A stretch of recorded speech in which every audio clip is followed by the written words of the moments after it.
I think one of the servers or one of the staff, I was just like, hey, can I snag that table? Because I thought I was kind of confused. I was like, do I have to go in and order the food first? Right. Before I'm allowed to grab a table. Yeah. But so I just told them, I said, hey, my girlfriend's grabbing food. Would it be okay if I sat down? It was such a beautiful patio. I loved it, and it's big too. What did you get? Got some food? Oh my God, we ate a lot of food. Yeah. We started off with. I wish we knew you were there. Oh no. No, you know what? And I thought that's I have arrived. interesting. It's like Ed also brought that up last time. You know, like the goal is for all of us to support small businesses, right? And like for just the sake of supporting small business. Right. So, For sure. we had 3 delicious pastries. I'm gonna just, and you can explain. So one was like almost like a strudel, or like. She's like, what? The apple ham pie. Yeah, maybe that's what it was. Yeah, it was a square, nice and crunchy. Little pop tart kind of looking. Yeah, yeah, it was delicious. That's my favorite. Pastry. What is it called? The apple hand pie. Apple hand pie. It's a hand pie. Okay. And then we had it was like a round pastry with this beautiful like kind of like confectionery sugar design on top with like it was like blueberry. The Then ube. huckleberry. Oh, Huckleberry. Bass cake. Yeah. I'll be your huckleberry. That's an inside thing. We quote Tombstone at work almost probably every day. It's one of our favorite movies. So, and then we had, what was the third? Oh my God, the cinnamon roll. Oh yeah. Nice. That was so like it was like a cream cheese icing. It was fucking phenomenal. God. Yeah. And then we ate a ton of savory. That was just the start. Nice. Not to mention we had 4 beverages for 2 of us. But that's how me and that's Angela. brunch. You gotta. That's how we eat, though. We Right. we talked about it on a previous Fucking show. gluttony, man. We just like to like try as much as we can and pack some food home, and then just it's not every day we get to go out and enjoy ourselves because we work like full days, and so if it's like the one day a week that we get to go out and eat, it's nice to just really enjoy ourselves, and then and then get to share about it with everybody that we so we did the classic breakfast. Right on. Yeah, it was fantastic. I loved like the subtlety of the garlic rice on there. Yeah. It was just like it was just really well done. And then what was the other thing? The sandwich. Sandwich. Oh yeah. Okay, so I got to give you so much credit on that. I was telling Andy about it. The fucking hash brown, like you guys nailed it. It's so. You said McDonald's doesn't do it better. Oh my God! I mean, that's what you want when you want a hash brown, right? You want like a McDonald's 100%. fried hash 100%. brown, and that's all we're it not was trying like to do anything else. Nostalgic, but at the same time, just so much better. And it was just perfect. And then we did one more. There was one more savory. Chicken adobo. Oh, cool. That was good. Langonisa? Well, that was on the classic breakfast. Oh, cool. Oh. Yeah. But the chicken adobo was fantastic. It was like the chicken was cooked so We've perfect. had Kasama a couple times now, right? Yeah, that's true. Yeah. I mean, we've had it like takeout. Yeah. Takeout. Oh, cool. On the like pastries and stuff like that. But that was my first time able to Always go. incredible. Always. Always spot on. Yeah. Yeah. It's good to know. We had the lemonade. We had, calamansi lemonade. We had watermelon agua fresca. Oh yeah. And then Nice. we both did coffees because we needed it. And Nice. yeah, Man. the table was not big enough. Sounds proper. Like Yeah. a proper brunch. How much are you guys actually splitting the like the menu and development and creation? We kind of go back and forth. Yeah. Like it's a collaboration on everything. From savory, I'll talk to Genie, like the egg, you know what I mean? Like we'll talk about how we're going to execute the egg. One, you want to have like a breakfast sandwich that comes out pretty fast, right? If you're getting something before work, you want something like that is efficient, Genie's fast, pro. and delicious. and if you're kind of soft scrambling an egg on the pickup, that's going to vary, depending on who's cooking it, how busy you are, and there's a lot of variables. So we talked about that and how we can make The perfect. a pre-portioned, really efficient egg that we can portion before, heat up on the pickup, and then it's kind of the same every time. You could throw that thing in the oven, and even if you get like some color on it to reheat, it still stays really nice and soft. Yeah. It's forgiving. But that was like Genie kind of putting that together. It's like an egg souffle or, like a flan almost, the way we make it. So Yeah, we heard a table next to us mentioning that they were like they were talking about the egg next to us, and they're like, yeah, they'd almost do it like a tamago style. Yeah, kind of. Yeah, it's similar to that. Yeah. Is it like on like a square pan, kind of like a tamago would be, or? Yeah, pretty much. We cook it in like a half hotel, and then we'll cut them out into squares. Yeah. Very cool. Man. Yeah, just maybe for listeners, explain like the term pickup, because I feel like for us that's pretty common lingo, but I don't think most people know how like restaurants execute food on such a quick level when it's done with. There's so much work and steps behind it. So absolutely. You guys want to explain that? Yeah, I mean, we always think about how we're going to execute a dish, and then when I say pickup, like when we're going to actually finish the dish for a guest. So if we were to do everything start to finish, it would take, like half an hour to cook a breakfast sandwich or whatever. Right. So we have to like pre-cook the eggs, think about how we're going to reheat them so that when we actually get an order in, the pickup should only be like 3 or 4 minutes for that sandwich to actually come out. Right.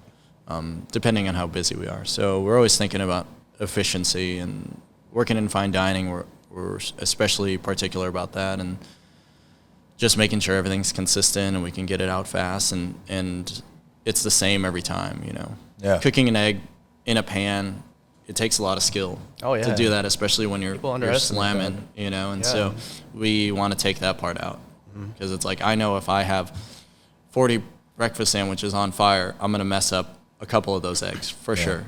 You know what I mean? Oh, and yeah, let's figure out how we can make that better. I remember when I first started cooking brunch, my chef was like, do you even know how to cook an egg? Yeah. I'm like, of course I know how to cook an egg.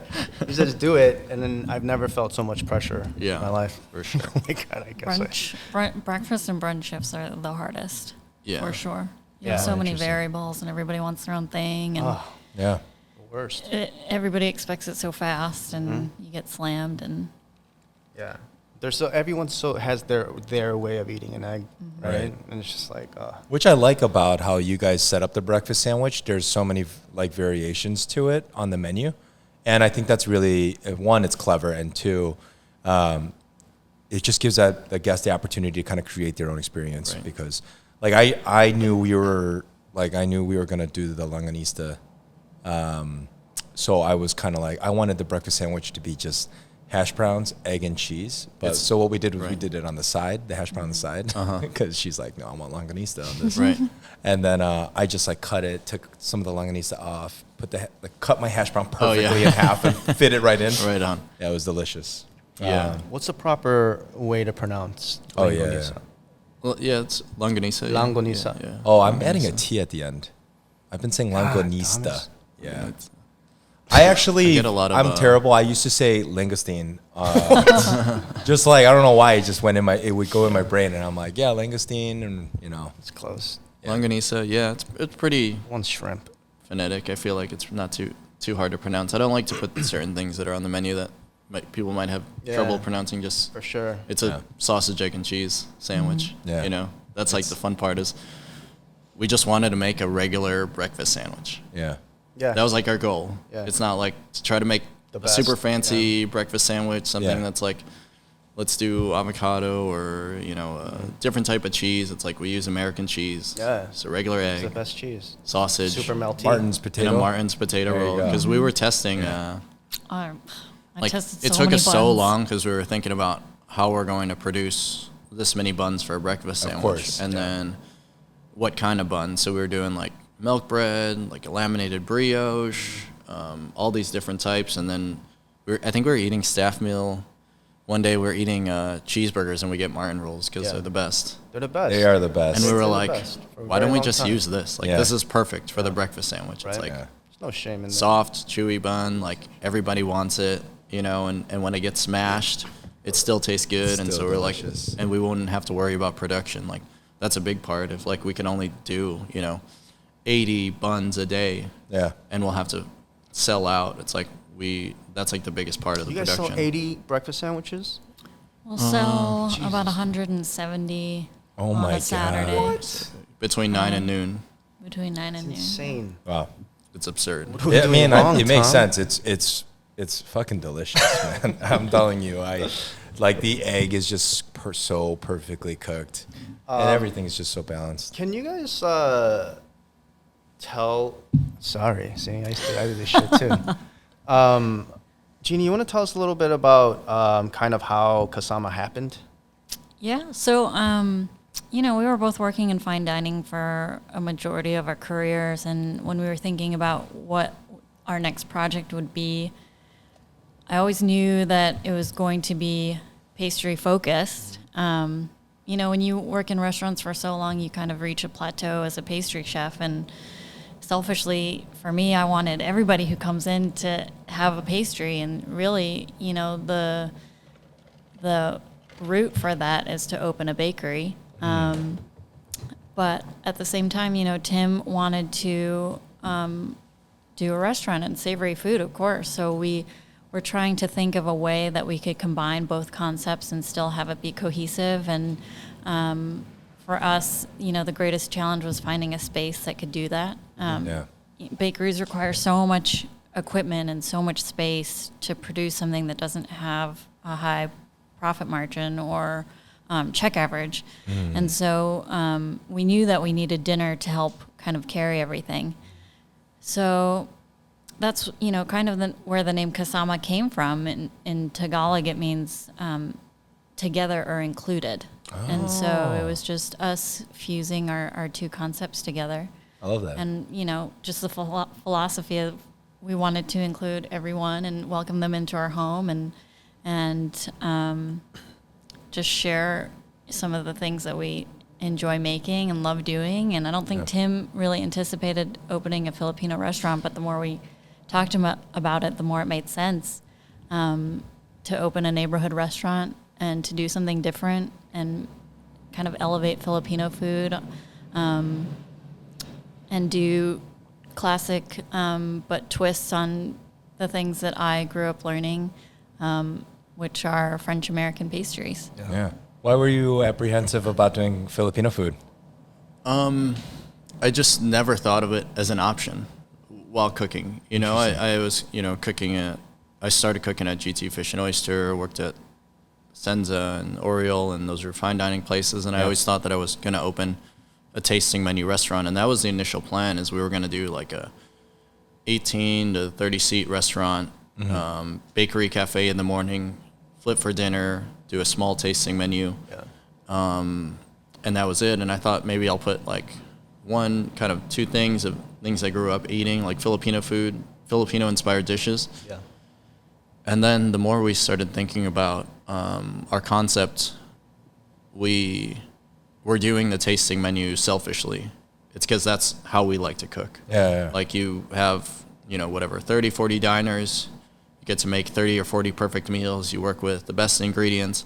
But when it comes to the places we actually eat on a daily or weekly basis, they're not places like that. You go there every once in a while on a special occasion. And, we like to go and grab a coffee and a pastry or sit at the bar and order a snack or two and a cocktail and hang out. And that's the way we like dining. And if we decided like we needed to create that. Yeah. If that's where we like eating, we need to do that. I love that. And it's a lot. It's just a different beast doing a la carte breakfast, lunch, and dinner.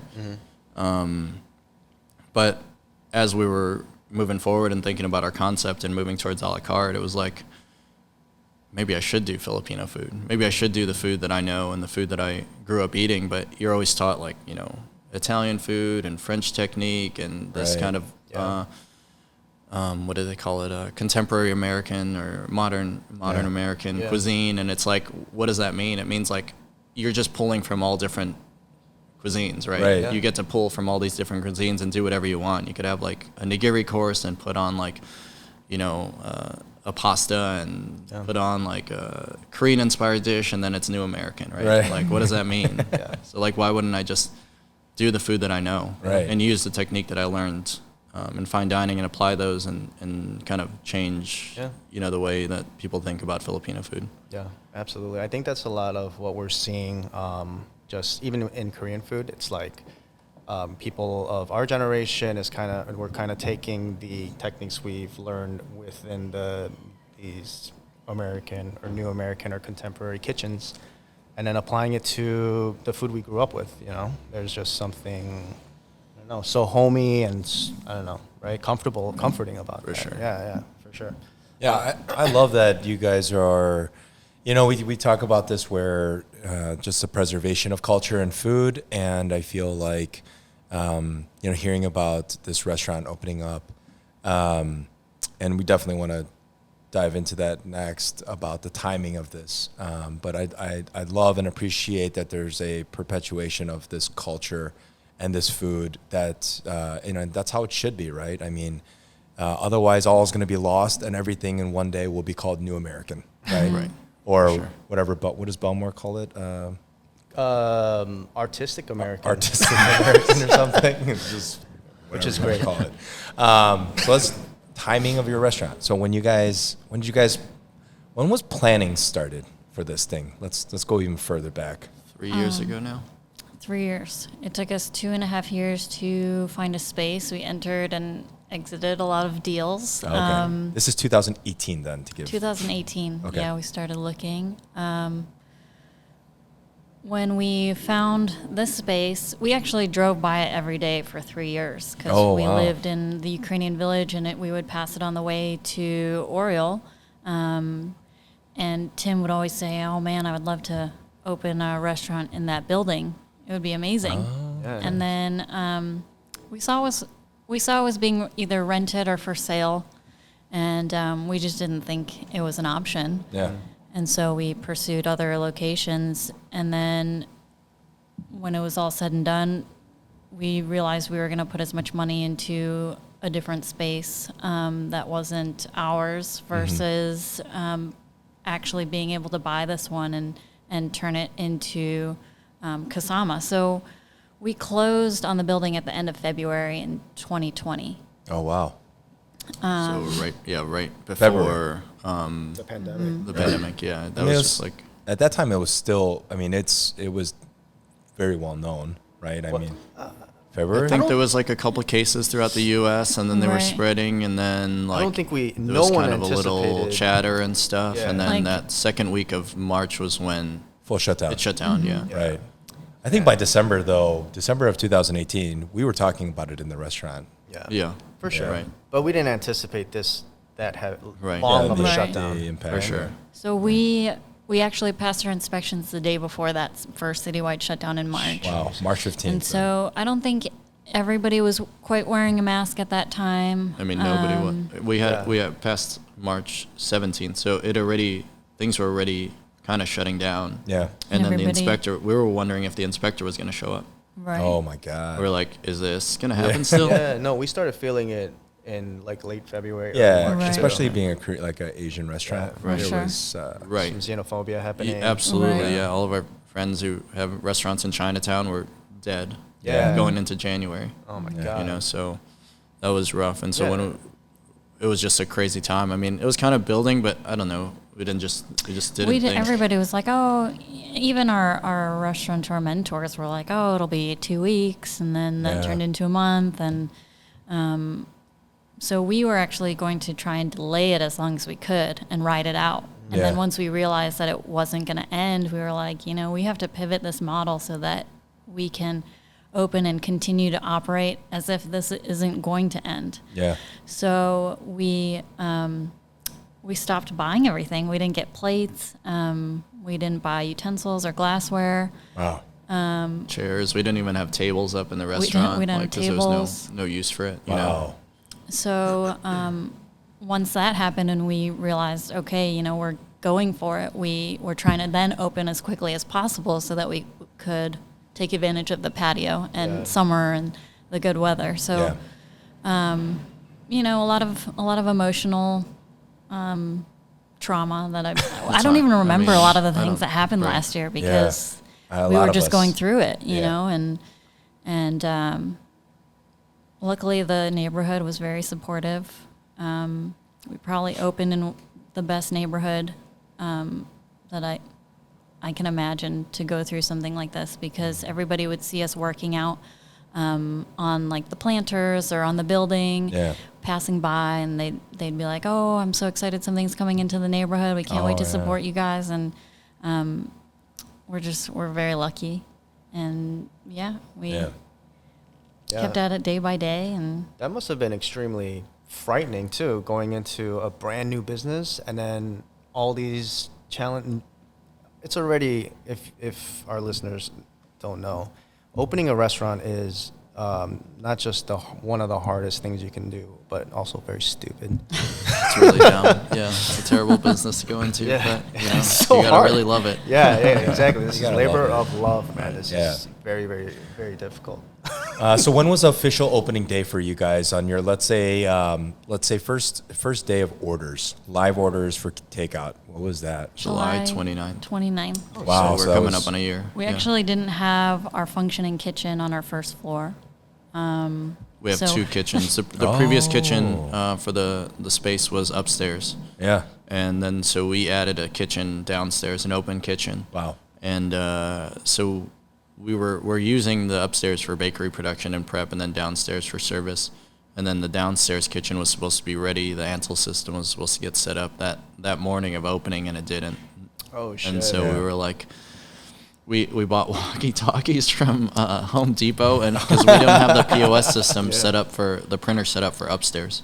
So we Oh had my somebody gosh. on a grill and on the patio, and then people upstairs doing like rice and eggs and stuff. And so we were like, Fred, fire one man, chicken this is- adobo, a combo breakfast, and a lumpia. And then it'd be like, what was that? And we're running around like you're just running upstairs. You don't have any idea what they're cooking Oh or my if, God. if We they were even learning hear how everything. we're learning how to use the POS system. We're learning how to use the espresso machine. Right. Like we made latte. Like we can make like pretty good lattes now because Genie and I were working the barista station because you couldn't justify hiring a barista when you Yeah. did like 10 lattes in a Yeah, day. for sure. You know, when we first opened. Now we Yeah. have a full-time barista, but it's just like Yeah, you we wear a lot of ended up hats. doing it, you know, doing whatever you needed to do. But that day with the walkie-talkies was ridiculous. I don't know why. How long did that Oh, last? yeah. How long was that?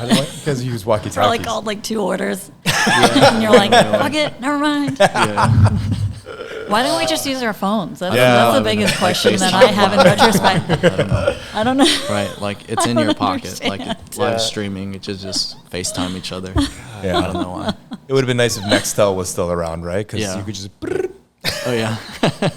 done. Man. Yeah. So that was July 29. Well, July congratulations. You guys Thank are you. coming up on your 1 year, and that's a big fucking deal. So, and then so you guys were doing takeout. It was strictly just takeout for a little bit. When did you guys first open have your first guest on the patio?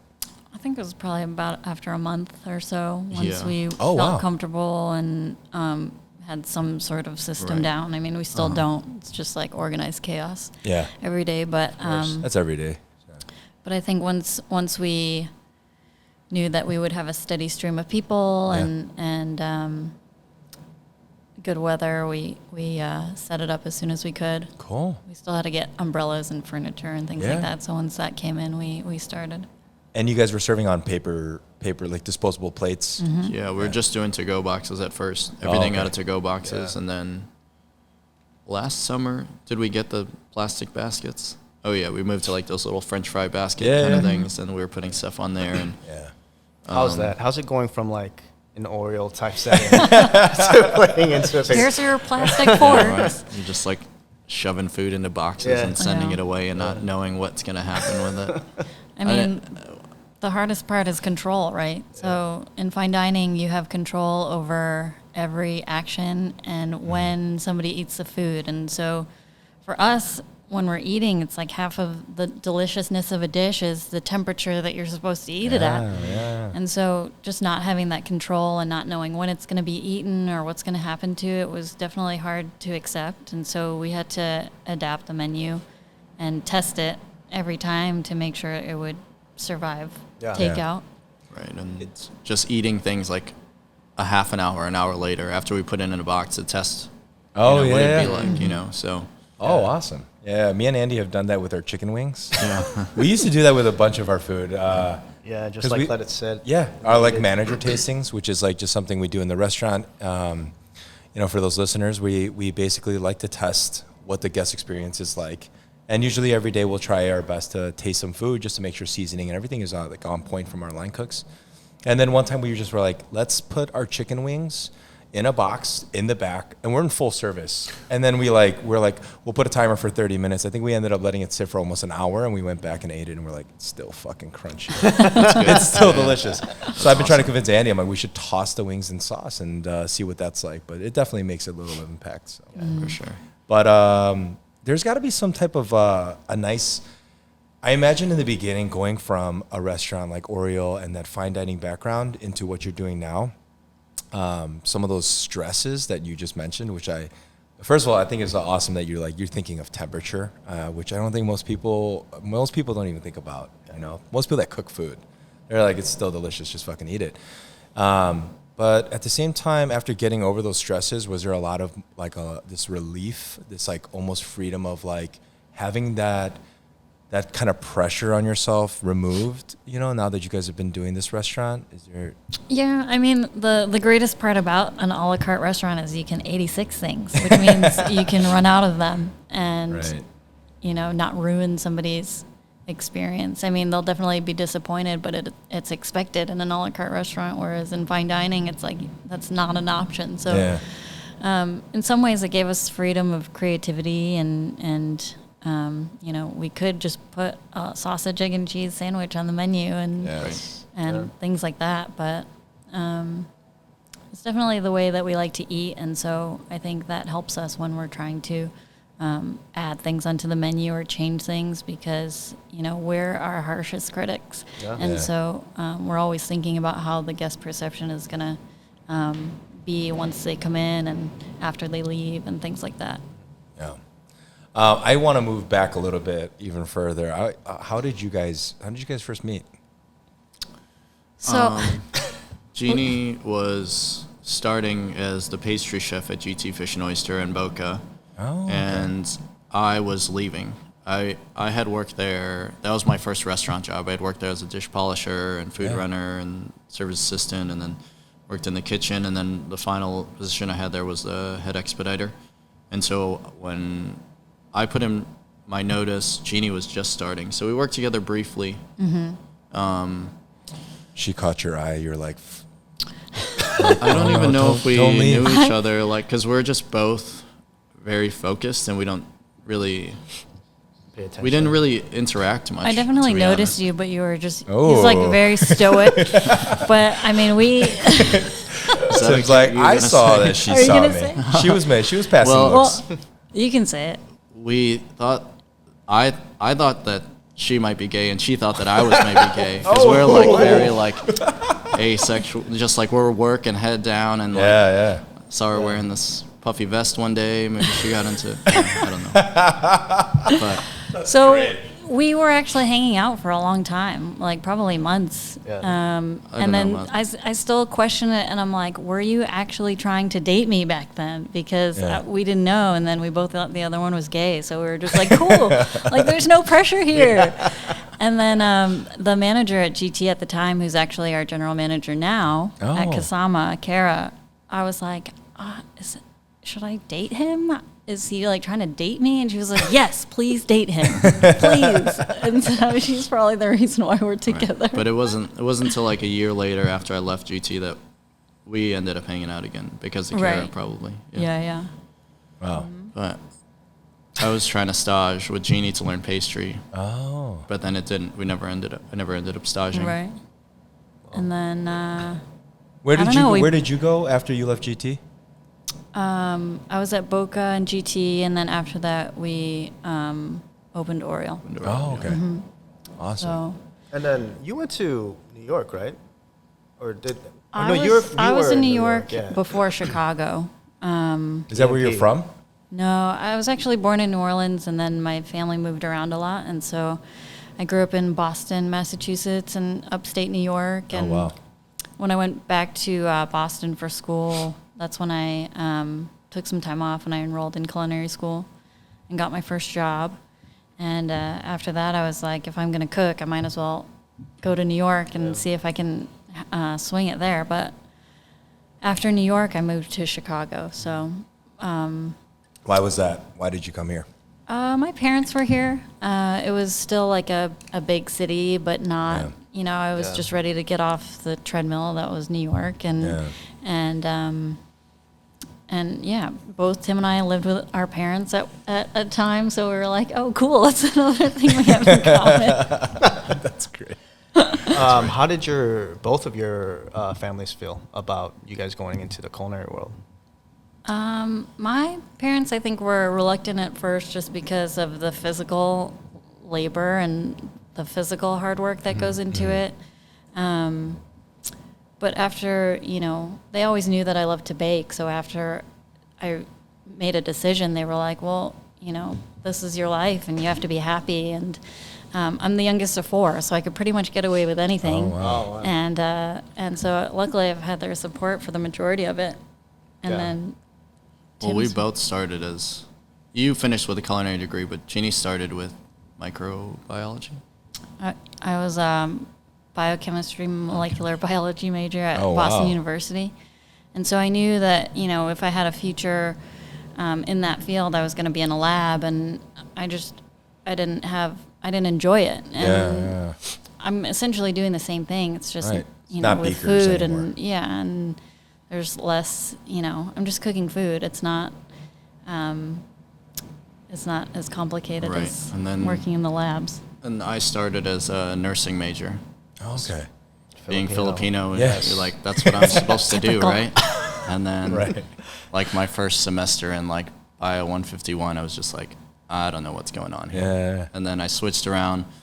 I ended up graduating with a degree in communication design and a minor in business. Oh, wow. But I started working in the restaurants throughout college. So when I was during that time, I realized, like, this is what I want to do. Yeah. But I just ended up finishing my degree. I think it was probably, like, up until just before opening Kasama, my dad was still like, you ever going to use that degree? Like, there's some Right. good jobs you could get in design. And I was Yeah. like, Is that Dad, I've been doing this for almost 10 years now. Yeah. What do you mean? No, my mom literally just told me, I hope one day you get to cook something you're good at cooking. And That's so a compliment from Oh, yeah. Yeah. I take it as a compliment. And you grew up here in And Chicago. Yeah, and just outside in Cicero. Okay. So, yeah, Very cool. Southwest side. Been here my whole life, pretty much. Yeah. Man, so 10 years. Can you tell us some of the challenges you went through? Was it challenging being a person of color? Did you feel that at all, or? I didn't feel that personally. I mean, it was definitely, a challenge along the way. I think there was, Yeah. I always say there's like 3 points in my career where I thought that this might not be for me. It Oh, was like really? in my first 2 weeks of cooking, I was like in the honeymoon phase, loving it. And I remember I like moved a plate on a shelf and it broke on someone's station Oh, my God. at like 7 p.m. on a busy Friday night, and all over their 9 pans. Yeah, yeah. And the whole kitchen was just like, No. Yeah. I had a front guy, was house guy like- do that on my Oh my station. I was working gosh. Garmin Yeah. J, and he had a glass of water for some goddamn reason. yeah. And he talks like this. Yeah. Right? And then he hit like the bar, shattered the glass all over my mason God. glass. It's like, Just like, exactly. and it was it's all- like Saturday. Right.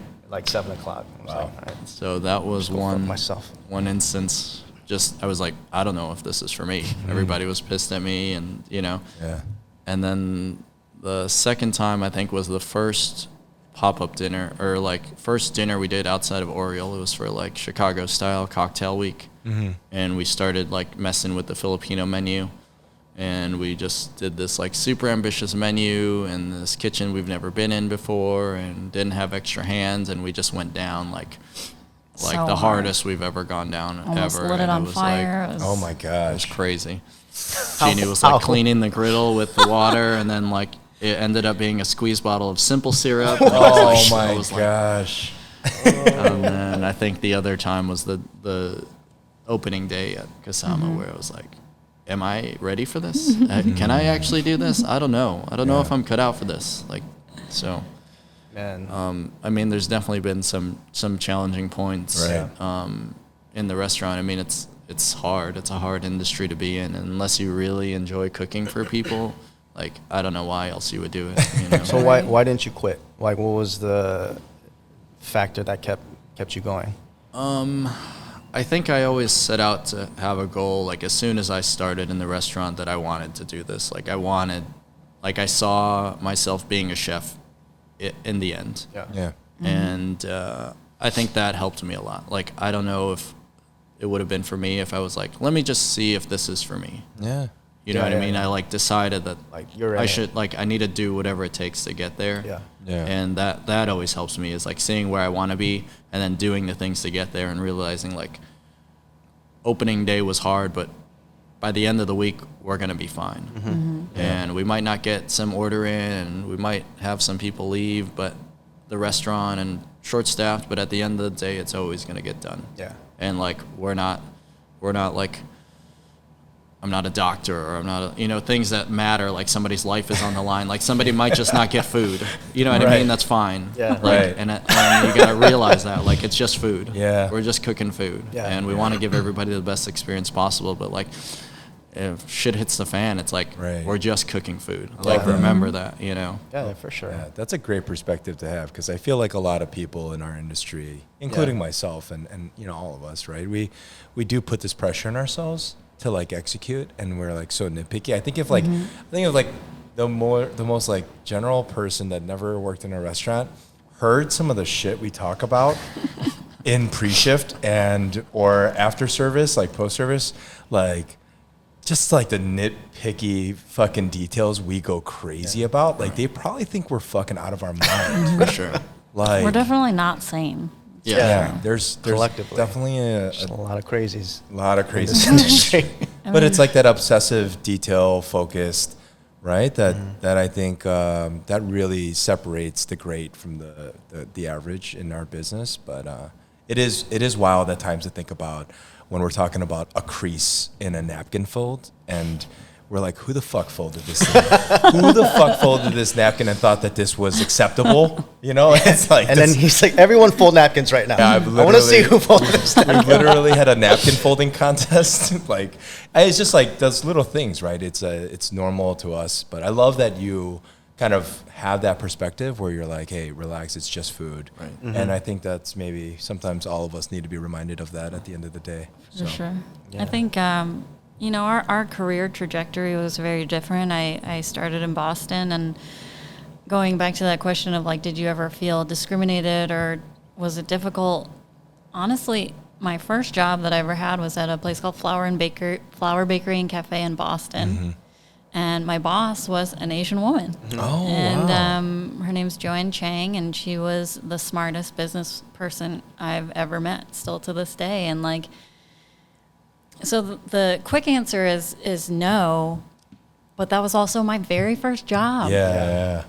I made the most I've ever made as a cook Yeah. at my first job. I had a Yeah. 401k plan Oh, there. wow. I had man. health insurance, like things that people Set aren't the bar high. discussing today, and that was over 15 years ago. And Wow. so she opened, and she started with one. This was over 20 years ago, and now she has like 10 bakeries in a my restaurant. God. And so Good for you, Joanne. I didn't Chang.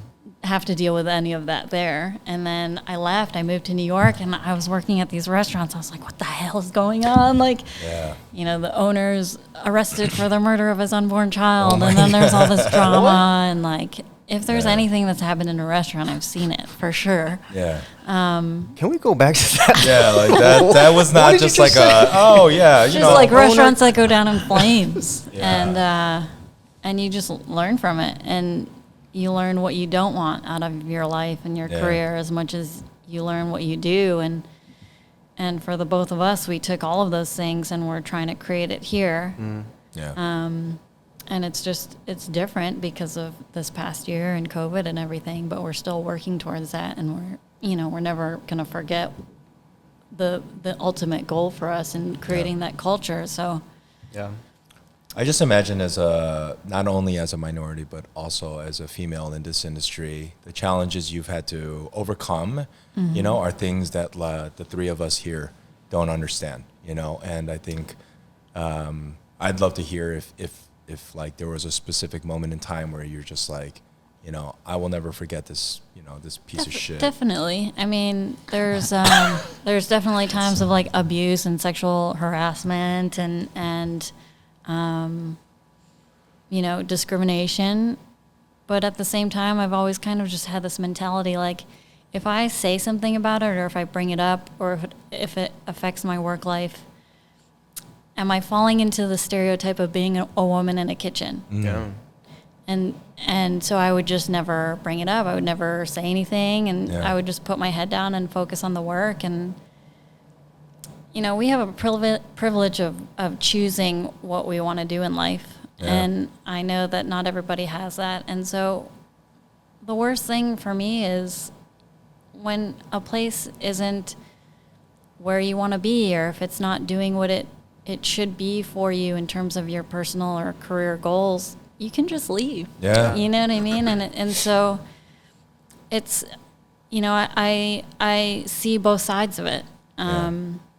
Very much so. And I support being a strong female entrepreneur. Yeah. And it's my perspective continually evolves over time, and that's why we wanted to do our own thing. Yeah. It's like, It's the only way to do it. you can work for somebody and like they could treat you like shit, or you can be upset about how they're running things or how they're managing things. And Yeah. it's like, at the end of the day, it's like, if you're working for somebody, you'll always have that. Yeah. You'll always feel like it's unfair in some way, or maybe, that this can be done better, or that can be done better. Yeah. And if we wanted to see that change, like, we needed to make that happen. Right. Like, Yeah. I don't want us to ever, it's hard for people to understand this, but be seen as like a husband and wife duo. Executive chef, pastry chef duo, like, that's not what we want. Like, we're co-chefs and we're co-owners. Like, there's always this like hierarchy where it's like the executive chef and the pastry chef is down here. yeah. And if you're married to the chef, as a pastry chef, you get put on that ladder. Yeah. You know I what I love mean? And like, we want to be successful and known for what we're doing together Yeah. as individuals. That's why we did Kasama. It's like, we want to create the atmosphere where there isn't that like inequality, or you're not getting shit on because you're a minority, or shit on because you're a female. It's like, everybody has an opportunity to grow. Yeah. And if this is what you want to do, we're going to do everything we can to help you grow, whether it's within Kasama or outside of the restaurant. Yeah. That's So- beautiful, man. That's very much in line with kind of like our philosophy. Yeah. Absolutely. Yeah, we're definitely always. It's like you can work here and get your hourly paycheck or whatever, your weekly paycheck, or you can grow with us. Like, as the restaurant grows, as our company grows, like, and you're here with us, like, so will you. And that's definitely a very big part of what we do, which you get very commendable for that. Quick question about how has the Filipino community kind of reacted to your take on traditional or modern? Is that what you call it? Modern Filipino? Yeah, Okay. modern Filipino. I'm always looking for the right word Yeah. So are we. to say. We're you still know working what I mean? on it. It's like Yeah. modern Filipino. It's like, what I'm trying to do is make this a staple in like the everyday American cuisine. Yeah. You know what I mean? Just like spaghetti and meatballs is, and just the way, Yeah. all these other cuisines are. It's like, my goal is to have like longanisa in the grocery stores. You know what I mean? For sure. Whether it's me doing it or somebody else, you know what I mean? It should be next to the Italian sausage and the bratwurst and all that stuff. Yeah. And so, the reaction from the Filipino community is a little split. I think you have like a ton of people who love it, Yeah. who love seeing modern takes on Filipino cuisine. They love seeing people who are eating Filipino food for the first time, and then you have guests who come in there and they're like, why don't you have this dish? And you're like, what? Oh, we know all too well about that. And I mean, it's the same Yeah. for any, I think for Koreans, for other ethnicities, it's just because you have people who see the food and they think that you can just put out food how they want it, essentially. And like, my goal is to introduce people to Filipino food in an easy way. Yeah. People are eating Filipino food when they have the sausage, egg, and cheese. Right. And it doesn't matter if they can say longanisa or not. It's like, Yeah, it's that's a what it sausage, is. egg, and cheese, and What's you're in your eating like mouth. something that I grew up eating. Right. It's bridging the gap. It's bridging the gap, exactly. Yeah. So like I want people to be able to go to the small mom and pop shops like Ruby's Fast Food Yeah, Ruby's is great. and like know Shout out to what, Ruby's. you know what I mean? Like go to those places and know what kare is and know how that you eat it with bagoong, you know, and the shrimp paste and stuff like that. And like it's split. Yeah. You get some people who are a little upset. Yeah. And I they're grew mad up about in- the prices. They're mad about, you know, the flavors not being traditional. Right, yeah. And it's like, I understand it. You know what I mean? I think in a way, like sometimes even my parents are like, oh, it's a little different, but I get it. You know what I mean? Your parents are the hardest critic. For sure. Right. But You don't get me, Mom. For sure. Like, leave me alone.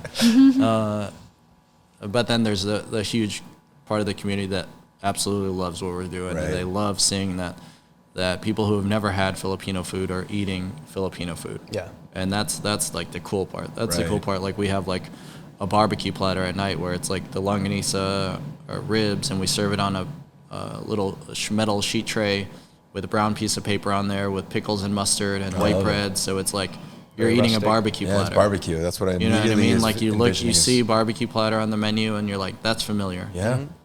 I know what that is. Yeah, yeah. You know, and I'm gonna eat that, and people are eating Filipino food without necessarily knowing it. You know? Yeah. Yeah. For sure. I love that. I think like going back to that, what you were saying about in the grocery stores, right? It's like our food will always forever be in that aisle 13 with like 50 fucking flags over it, and it's like the ethnic aisle, right? It's like, when is it gonna be accepted finally, and just not in an ethnic aisle, but just part of everyday culture? And I think that's such an interesting perspective that a lot of white America will not understand as a person of color, that like we're always going to be like in that fucking aisle, and I think shin ramen should be fucking next to pasta, it's fucking delicious. Noodles, yeah, For sure. But yeah, I love that. I think we face the same challenges, which is why I think it's so funny that bridging that gap is and making that bridge as short as possible, because it's ultimately at the end of the day, we want to serve people, get them invite them into our culture and try our food, but in the most approachable way. That it's the challenge, I think, for both you guys and Andy, it's like this, how do I make it appease to both, our community, and the new faces to our culture's food. I always tell people, because I'm in the front, I always tell people it's like, it's Korean food, it's Korean American food. I'm like, ultimately, guys, it's just Andy's food, I'm like, and that's how I want people to come into our restaurant, is like, don't have this like box that we're supposed to fit in. Like, just come in with this open mind and just try Andy's food. And it's like, have some fucking wings, have some bulgogi, and then have like, Brussels sprouts, For I had a sure. Korean table the other day. I asked them like, what is this in Korean? They're like, what is this? They've never seen a Brussels sprout. And I'm like, Brussels sprout. Like, just making it sound Korean. And like the daughter on the table, this was the wedding that we hosted, a private event. She was like, Mom, it's like yache, right? Which is like just like Vegetables. vegetable. Right. And the mom was just like, I don't understand. Why is it here in this restaurant? And I'm That's like, so funny. Yeah. and she asked me, like, I'm here at the conversation, I'm hearing the whole conversation. She's like, what is this in Korean? And I'm like, Brussels sprout. That's, and I just want people and I'm sure you the same, right? You want people to just come in and enjoy the food. Right. Keep an as open it mind. is. It's hard because, anytime somebody comes in and say, this is not how my mom makes it, Yeah. or this is It's like, not traditional. It's like your mom doesn't work here, Right. all right? Yeah. It can't be your mom. Literally. But the Philippines is made up of 7,000 islands, so even within Oh, the wow. Philippines, I had every no idea. region. Is that an nobody- exaggeration? No, It's like 7,000 plus, yeah. 7,000 Holy plus islands. shit. I did not know So that. everybody's version of It was different naturally. Adobo you know what I is mean? just Yeah, different. for sure. Yeah. So that's the crazy part. Is like it's so different, and there's stuff that we did a pop up. We had Harold Villarosa here. He's a chef from New York. He's opening something in San Francisco. Do some dishes on some like southern Filipino dishes from like the Mindanao region, and like it was completely unfamiliar to me, like those flavors, and delicious, Wow. but totally different. You know what I mean? Like, and that's the interesting part about Filipino cuisine is like literally from region to region, it can be separated by a mountain or whatever river, or not even an island. It could just be the area. They're doing different things. Oh yeah, for sure. Like something as staple as like kimchi in Korea. Like not just regionally, every family does it different, right? And it depends on what you have, what ingredients you have, right? And your family's is always the best. Cuisine, right. Unless you're Tom's mom. She makes some amazing kimchi. Yeah. I love that you brought that up, because I feel like people tend to forget that with, I think it's like becoming more accepted and recognize that there's, different regions of Italian food, right? And that new show that just aired on CNN, like he does a great job. Which one, Stanley Tucci? Stanley Tucci show. Just showcasing the different styles of Italian food. Yeah. And I think people just like automatically think, well, all Chinese food is the same. All Asian food. Right. Or Asian. We're all lumped up into one. But there's so much regionality in all of these countries, and I think that's important to explain. And I think even with Thai cuisine, everyone is starting to slowly realize, like I always like tell people about sticky rice up north on Irving Park and Western. I'm like, that's northern Thai, and it's fucking delicious, and it's not pad see ew and pad Thai, and it's it's there's a lot more to that. So I just think it's always fun and intriguing. What do you guys currently love on what's like your focus on the menu right now? Like what's new and exciting? What do you guys just put out that you guys are super proud of? What do you want people to try? It's hard to put on new pastries because we would hear it. Yeah, if people we lose their took fucking some off. mind. They're like, why'd you take that off? It's just people. I mean, from the beginning, I think the Danishes have been really popular, and the laminated pastries, the croissants, the ube cake is our most selling pastry. Ube is purple yam, and so it's very popular in Filipino desserts and Filipino cuisine. So that's kind of my, me combining a Filipino ingredient with French technique. And so we put it in the center of our Bass cake. And then we dust it with the star from the Filipino flag. That's awesome. We're definitely working on transitioning, and I'm excited for Tim to start doing the dishes that we started R&Ding 2 years ago that never made it on the menu because they wouldn't survive the takeout box.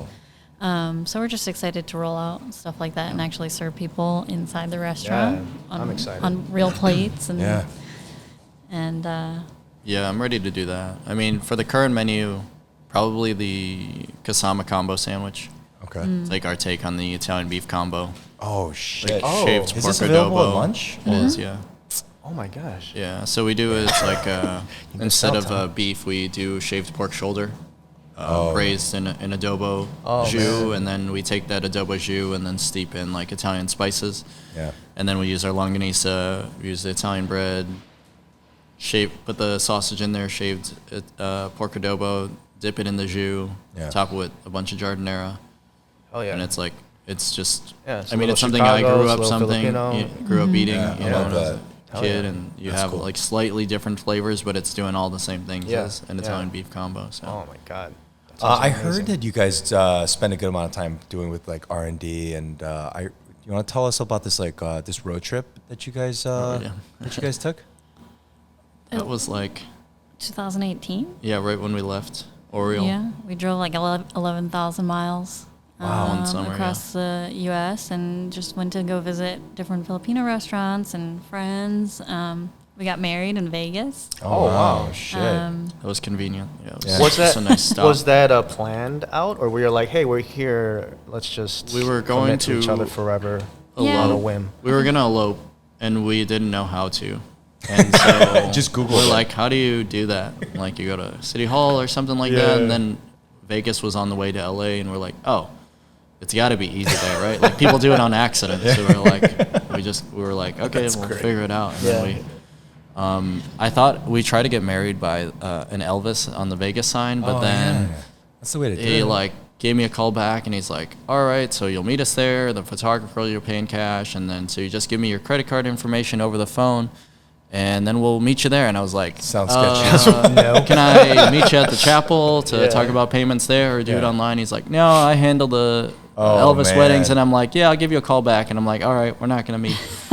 Married by Elvis. And then I didn't know. Did he sound like Elvis when he was talking to you? Did not. No? I didn't know that they had drive-through ceremonies. I would have much preferred that. We should have done that. But then we ended up I didn't realize that was a thing. We ended up at some like towards like I guess the older part of Vegas on a side street in a dark street alleyway, and we were like, I kind of expected, I don't know what to expect because I've never been to any of those chapels, but I kind of figured there'd be like some couples there, like a drunk Elvis, like smoking a cigarette and like kind of trashy, and then we went in and it was like this, it looked like it used to be an old dentist office and it was really sterile. What? Wow. Got married by a nice Filipino man named Kyle or Kenny or something like that. That's great. It was definitely not what we expected. Yeah. Man. It was the most awkward moment of my life. And nobody was there. Nobody was there, and it was the most awkward moment of my life. Aren't you supposed to have witnesses? It was the photographer. photographer. Yeah. Oh, okay. We were trying to get his friend to be his witness, but he was training for a UFC fight, so we couldn't get him there. But yeah, I don't. That road trip was fun. It We was fun. stopped in Denver, then Vegas. Then we spent like over a month in LA because we weren't working at the time, and so Genie's got a bunch of friends out there that we stay with, and we were just going around LA, hanging out, eating. Koreatown.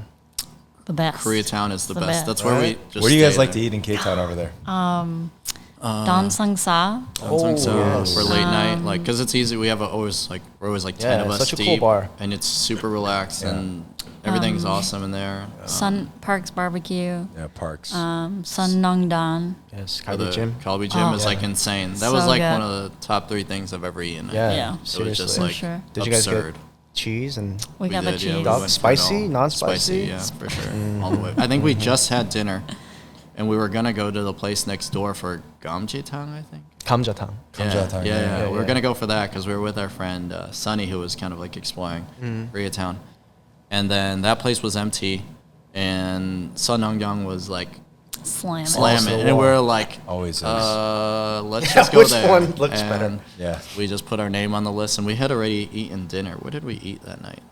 I don't even know. We always can't eat at like remember. 5 different places. Yeah. We were all pretty full, and then by the time we got that, it was like, this is absurd. Yeah. Yeah. This is ridiculous. It's so good. It's so good. It's so good.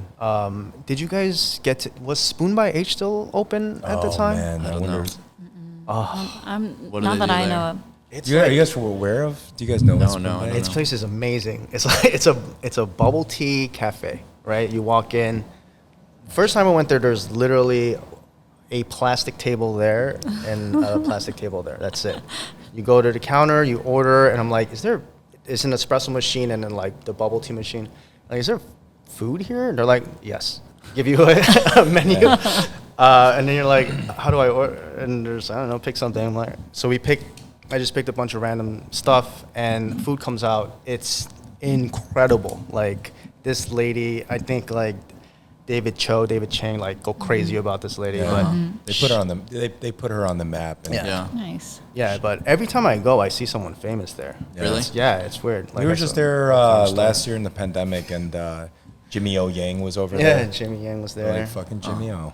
Yeah. It's amazing food, We and need she. to So go. good. Beige. But like she went through some shit during this pandemic where Fraud. Yeah, a lot of fraud. fraudulent A lot of credit card charges. fraud. She was getting chargebacks and shit. And Yeah. It was so overbearing. She shut down. Oh, no. So I don't know if I'm sure she's gonna get something in the future, but yeah. Come on, David Chang. Let's yeah, go. Like, that's what we said. invest. Invest. Like, you like her so much, dude. Help her out, man. But no, the food is amazing. Yeah, Good. yeah, some of the best Korean food I've ever had, and it's very, very non-traditional. Even Yeah. in Oh, like really? the dive Uh-huh. bar places in K-Town have Yeah. like amazing Yeah, like That's meat so good. and everything. yeah, I don't know how they do it. They're all really, really good. Oh, yeah. Everything in K-Town is so Everything's good. really good. You want to do this thing? Yeah, let's do it. So we're doing a little tasting segment. You guys have any allergies? Yeah, you guys have any dietary restrictions? No, nothing. Great. All right, fantastic. My staff will appreciate that we asked that. I haven't eaten anything. Yeah, neither have I. Oh, really? There we go. Thank Man. you. So, Wow. our Guest producers first, here. Oh, look at that. Nice. Dan Kwon. That was Thank Daniel you. Kwon, ladies and gentlemen. My Angeline cousin. San Nicolas. Thank you. Wow, that's the first time Dan Kwon's been on camera. That's Yeah. fucking awesome. Look at him. Look at that Seriously. smile. Wow. Oh, that's Handsome great. devil, Yeah. He gave himself a round of applause. Got some. You guys got napkins. We've got Thank toilet you. paper here for us. Awesome. It's beautiful. So Andy went and selected this. Yeah, so I've never been here. I've been wanting to. They've been around for over a decade, I think. Is this Pleasant House? Yeah, it's Pleasant House. Have you I guys love been? Pleasant Yeah, House. yeah, it's awesome. It's amazing. Yeah, so yeah, they do these savory pies.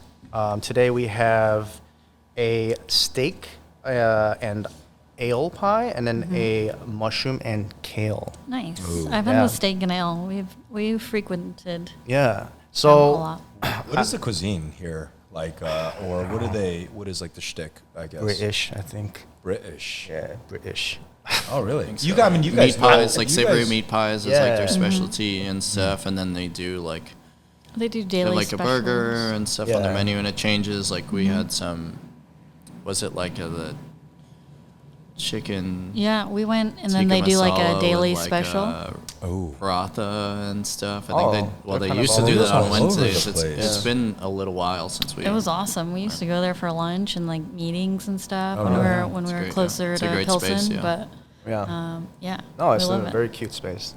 But I say British because they literally have British flags everywhere. Yeah, I think something like that. Yeah, but so we just wanted to do a little review of these pies. So if you guys want to go ahead and dig in. Well, yeah, let's start with the same one here. You guys want to start with the Mushroom? mushroom. Yeah. Oh yeah, that sounds. And then good. what we're looking for is on a grading scale of 1 to 5, we're looking at. I know that steak and ale one is a 5 out of 5 already. All right. We're doing flavor. We're doing value, Value. Yes. And texture? texture. In this case, Sure. this is gonna be messy. Sorry, Daniel. The studio's gonna get some crumbs here. It's really good. It's delicious. And you know, it's a 5 out of 5 already because it's not even warm and it's really good. Oh, it's so good. The dough is like really awesome. Man, I should have brought some for Daniel and Angel. You can sorry. share. I've got a bite here. You can. I know we should have shared one. I'm not going to have any bites. This is fantastic. It's really good. The Mushroom and kale is what we're eating right now. I feel healthy. The pastry is super flaky. Yeah, I'd love to hear your breakdown on this pastry here. Yeah. I think that I don't really even know. It seems really time consuming because of the detail on the top. Oh, the I feel like I'm little- just like slapping stuff together at the restaurant. But there's like a beautiful like border detail that I don't really know how they get, and it This just is- seems really time It's consuming. really good. It's It's really an easy good. one. I'm glad we Yeah. didn't like do a taste test on something that wasn't good, because then I'd be like, I like it. Like I don't have to really like That's this is really, really really delicious. You know what? yeah. To be fair, I We mean, do we're- it like I can't say anything bad. I'd be like, man, that chef's an asshole. He fucking- we love going to Kasama. We're never going back. It's really good. No, it's so good. It's really good. Flavor is You've never been incredible. there before? I haven't even heard of these guys, Oh, so I feel really? terrible. Yeah. No, they used to Yeah. have a bakery. Yeah. mhm.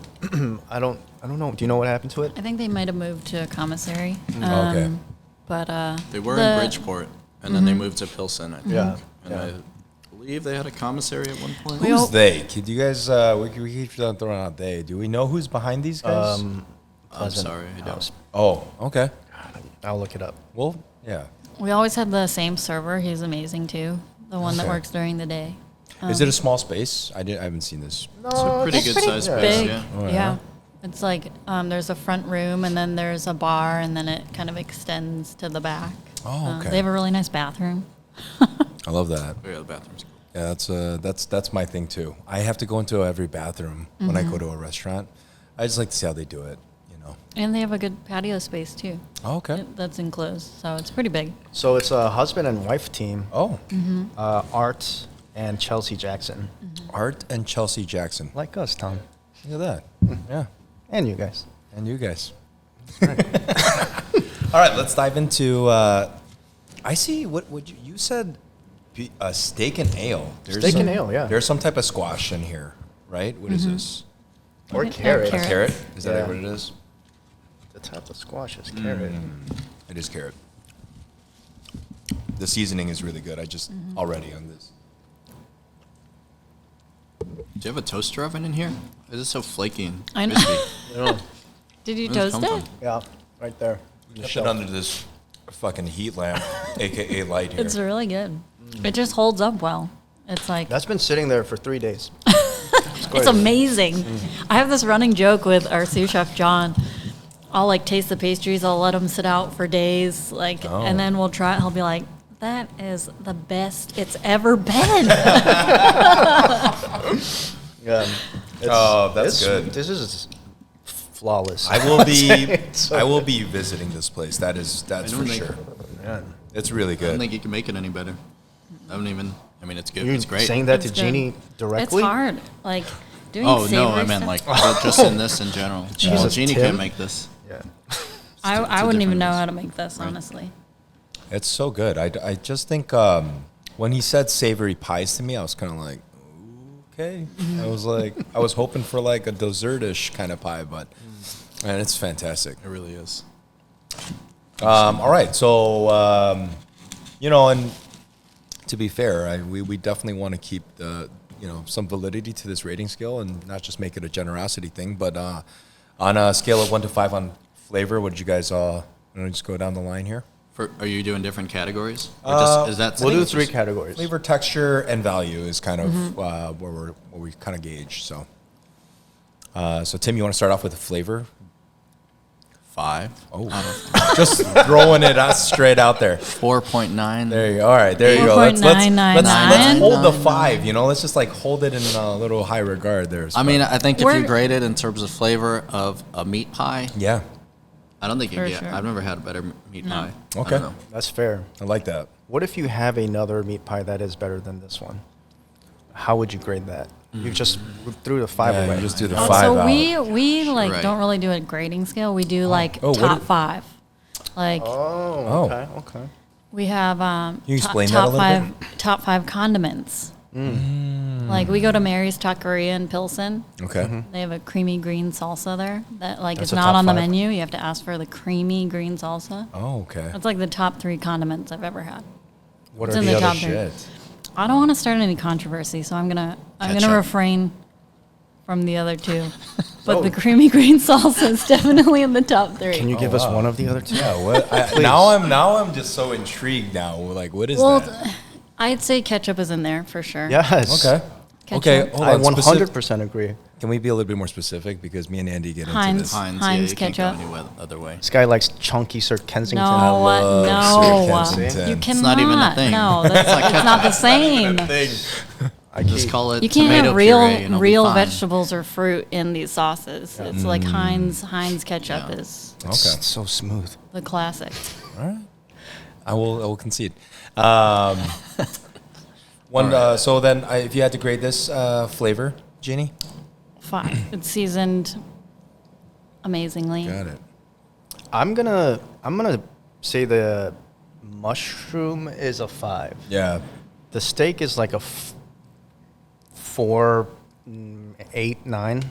I want to. I did this whole thing. We need a moving forward, right? I want to get rid of the 0.5s. It's like, yeah, it starts opening up because then when I'm like, what if I want to do like 4.92? I start That's throwing legit. in That's the legit. 100th Why of a can't you do fucking. that? That determines gold medals, but okay, then I think at you the need to Olympics. do Absolutely. You Then- win so by you- the 100. Yeah. Then do a 10-point scale then, because then 4 and 5. Then Yeah. if you go down to 3, You gotta that's go like out of a 10 that's for like sure. We're just gonna change 3 is- everything is because rough. you say That's so. why Tim. I want to just keep this whole thing at 1, 2, 3, 4, 5. Just all right. like keep it super simple. I agree with Andy. For anytime I get something without meat, I look at that first, and they clearly they killed it with this mushroom. So one. good. It's so delicious.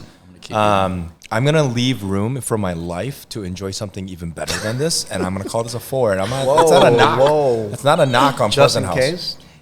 It's like you just keep it in your back pocket. You know, you always can't want just more, Tom. You just can't throw that out never there know. so easy. I don't know what the cost is on this. What's like a single meat pie or a pie? Here? They both cost a little bit less than $12. Okay, Yeah, let's just say. it's $11.50. All right. I know you don't like decimals. Yeah, I'm gonna say $12. All right, let's call it $12 per pie. All right, 12 per pie. And what do you guys think on value wise? On I if I'm not mistaken, it comes with a side though when you get it there. Oh. Maybe? Oh, I'm well, not sure. Oh, They didn't give people us- are gonna go in there. I know, and I'm ask sorry, for I'm a sorry. side and- I know. No. For the pie itself, 11. For value, I would give it.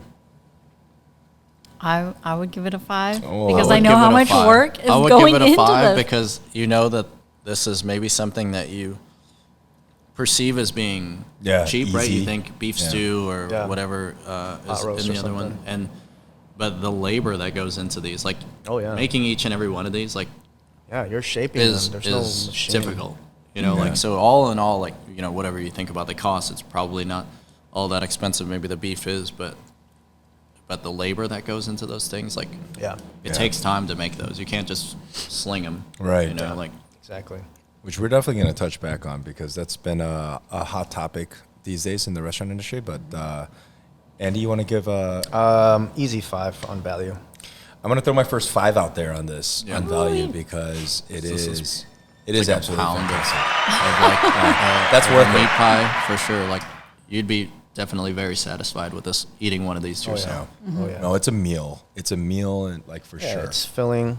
And for $12, I mean, It's beautiful. And because we're going to get into this on the true cost of food here in a restaurant, and I think that's fantastic. So we did skip texture. I mean, we That's were. a 5. Yeah. That's for a 5, yeah. sure. The pastry For is sure. awesome. You don't The get pastry better than is great. Dude, it's like still, flaky like, and yeah. buttery and like I know, It's and, like, it stood the after test all of this time time. because if you sat at the restaurant, right, it's gonna be better. Yeah, Right? that is You're true. like right out of the oven and it's like still flaky and crispy and Yeah. like that's like And one of if- the things we do is with our food is takeout. It's like I don't know how people are gonna eat it. And if you toasted it, it would It'd be be great. awesome too. Yeah. A little shout out to 4-letter word for the coffee. Thank you. Oh, we love yeah. your store. Yeah. It's Yeah, I awesome. love Yeah. It's 4-letter word. beautiful. It's beautiful. Cool. Well, big shout out to Pleasant House. What's the address and website? Just to give them a little love. And for anybody listening, we had the mushroom and we had the steak and ale. Yeah, so Pleasant House Pub, located at 2119 South Halstead. And the website is pleasanthousepub.com. I love it. Big That was shout good out and to wet you team. guys. Art and Chelsea, thank you so much. That was fantastic. That was great. And thank you to Andy for picking up the food. Yeah, You're thank you welcome. for Thank our you. lunch. Yeah. Yeah. We have not eaten yet. For sure. So I just want to touch on this because we just kind of dialed in on this. There was an article published recently by Eater on the true cost of food in a restaurant. And I think that it's something we both wish was being discussed and that consumers would be educated a little bit more on.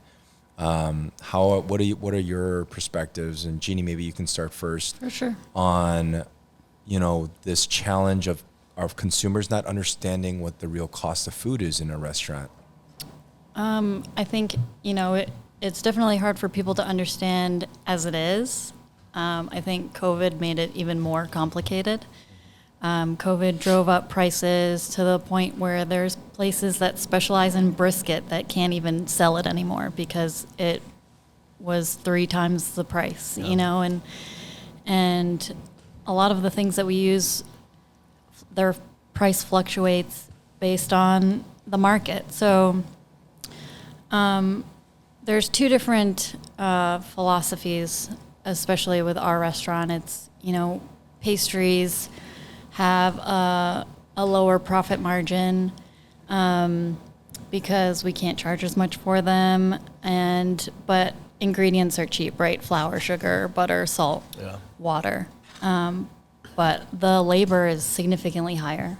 Yeah. And whereas with Tim's side, the food costs will be higher. and the labor might not be as much as pastry involved because things are being prepped and made right away. But even that is kind of obsolete now because the labor is going up and up and up. Yeah. And it's definitely been a challenge, especially, you know, there's also that stereotype that certain Asian cuisines aren't supposed to be expensive, which I think is bullshit because we are getting in the best ingredients that we can. Yeah. And, you know, we have people that are certainly supportive and grateful and come back day after day. But we do have some instances where people are like, oh, I can't believe that this pastry is the cost of an entree. Yeah. It's like $11 for a truffle croissant. It's like, And the truffles are, what, getting $200 a pound? real Yeah. truffles in. You know what I mean? Yeah. Like, Yeah. And so, you know, and People don't know that.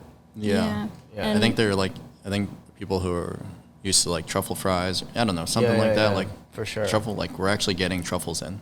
You know what Yeah. I mean? And I Like, used to Crazy. get like really sad about it and mad and Yeah. and but then like when I think about it, if you want a croissant that doesn't cost as much as our croissants, you can go to the grocery store and you can get cheap croissants. You Yeah. know what I Yeah. mean? And I think that I've just learned to appreciate the people that seek out Oh yeah. our pastries and our food and understand that there is a value and that we are giving people a lot of food or a really high quality ingredient. And, you know, you kind of have to gauge it. You definitely have to be financially responsible and make sure that you are charging what you need to survive as a business. Yeah, absolutely. That was made even more difficult because of COVID. You know, when all the restaurants had two hands tied behind their backs and they couldn't seat in the dining room. And it's Right. like, you have to make up for that somehow. Yeah. And the customer is going to suffer for it. Right. Yeah.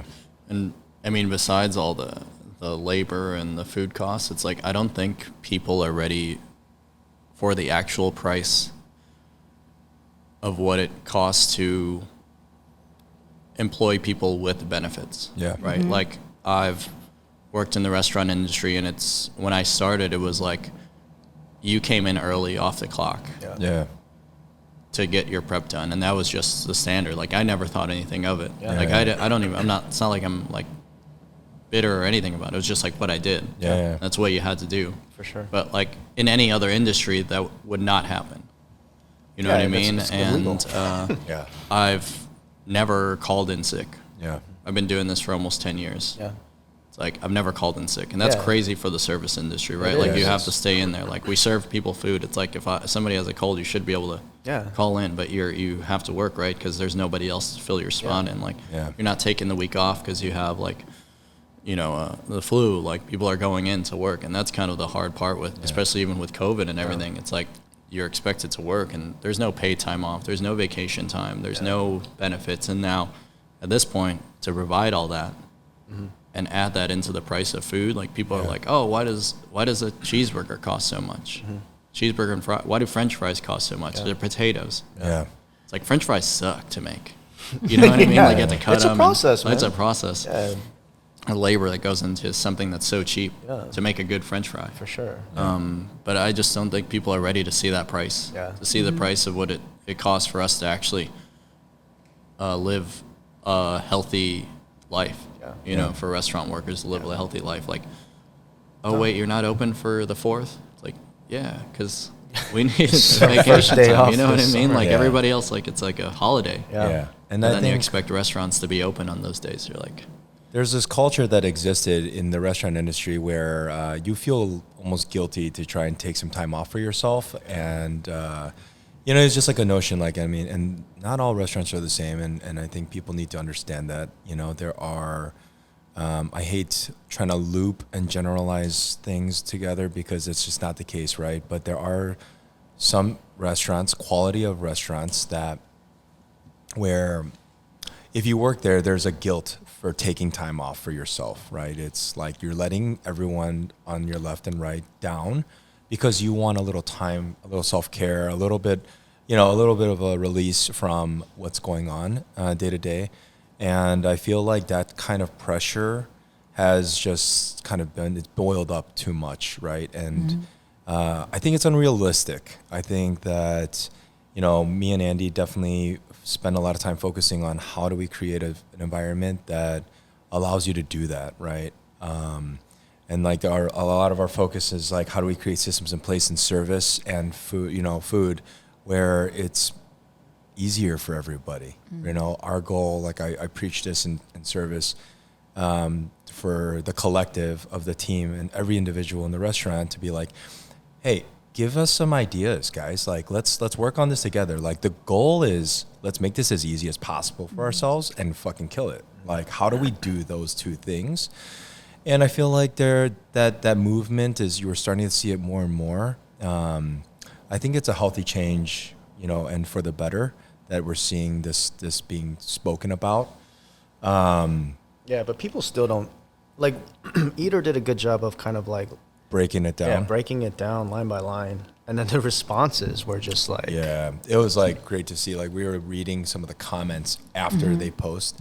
Yeah. And like, okay, so just to dive into it, they broke down the cost of this sandwich, right? Was it a sandwich? I think so, something like that, like a cafe, right? Yeah. It was like just and so they were literally showed that they were losing $1 on the sandwich on pickup orders. Not even, like we sell this, you enjoy it, and then we lose money. Yeah. Right. One of the fucking comments on there was, "This is an easy fix. Sell more sandwiches." That was a fucking comment by somebody, and it's a good point. Just sell more sandwiches. Yeah, that's it. Oh, right. How the fuck does that fix the problem? Well, it does fix the problem. No, you just lose more money. But it's just the fact that, the normal or regular average consumer, they have no idea what goes into a plate of food. Right. For sure. They have no idea. It's like theater, right? You go for the show. You don't see all the work you put in prior before the curtains are open. And it's just like, it's getting to a point now where it's kind of, the cost for us has gone up so much, right? Whether it's on proteins, meat, chicken wings are ridiculously high right now. Our chicken wings cost more than some of our beef, which is insane, And like, people don't understand, like, why am I paying this much for 6 wings, But it's like, what do you think we're doing? Like, we are paying that too, and we're barely we're not even making off of that. We're just like, if we can price it at this point, we'll survive, Yeah, I mean, like, our biggest challenge is panchan, right? I mean, you guys know Korean food. Yeah. It's like every crazy. time we've talked about this, when we first opened the restaurant, we did an article with Louisa Chu. Big shout out to Louisa. She's the food editor here in Chicago and at the Chicago Tribune. And she was like, you should fucking charge for panchan. She's like, it's like ridiculous that people think that this should be for free. Right. And for maybe for those people that don't know, panchan is an accompaniment that is enjoyed on the table with Korean food, and usually includes things like kimchi and a lot of other fermented vegetables, or just like other accompaniments that you want to enjoy, different textures and flavors. And there's a lot of work that goes into this. And the reality is that for the longest time, you go to a Korean restaurant, there's anywhere from several to a ridiculously stupid amount of panchan that's put on the table for free. And, as a cost of doing business in downtown Chicago, it's absolutely crazy to us that we buy something, prepare something, put time into it. Pay somebody. We're paying somebody to plate it. It's like all of the steps that go into fucking panchan. And then to be like criticized, that we are asking some money for it, And then my argument is always like, go to a French restaurant and ask for some fucking free food. Mm-hmm. Right. See the look on their face when, you're at a restaurant and you're like, hey, can I get like 5 things for free to enjoy with this? It's like, why is it that this is bastardized, And, it's just one of those things that I think we continue to struggle with. And, we finally made the change recently, and we decided to, I think... Outrage. The people are outraged. Yeah, we actually had a Korean family get up and walk out. And they're like, this isn't, nope, we're not. And they just, you know. It's like, you want me to pay for food at your restaurant? Are you Yeah. crazy? I feel like it's not as extreme, but you're going through the same thing with charging for bread service at restaurants. And it's like, bread is a lot of labor. Yes. It is so much labor for something that you can't charge a lot for. And it's just a really bad stigma that needs to change. And if people want to talk about helping restaurants and small independent restaurants and businesses survive, there's so many things that you can do without spending money. You can like something that they do. You can apply for their mailing list. You can give them a good review, you know, and I think it's just hard for people to accept that in order for those changes to be made, that it has to come from somewhere, and you have to remain a financially viable business first and foremost. And that's when you can employ people, provide, you know, our goal through this past year, all of our initial goals and hopes and everything shifted to, if we're going to bring on employees, we have to make sure we can keep them employed. That was it. Yeah. And we did that. You know what I mean? And I don't think that people necessarily realize what it took for us to do that. Yeah. And I just hope it changes. I hope the stigma and the shift happens quickly, because it's the only way that these businesses are going to survive. Yeah. Yeah. It's every part of running a restaurant is just expensive. Every part of it, especially today, right? Like, minimum wage is $15 here in Chicago now, you know. And of course, like, what can we do to make sure that we're providing our staff with a livable wage, you know? So we on top of that, we do this 5% optional service fee on our checks, go straight to the back of house, you know. So that helps us provide them with more fair, you know, wage that they deserve, right? It's like it's the position that no one, people don't realize. Like, for the longest time, like you just mentioned, you're working for free, right? You come in, like, I remember my first job coming in like 10 a.m. My shift started at 3 p.m., right? And that's on a daily, like 5-6 days a week, right? And somehow you still don't get the overtime, like somehow, like, right? And it's just expected. And if you're not able to keep up, you get shit on, right? And that's just like, I don't know, that's the challenges of. Yeah.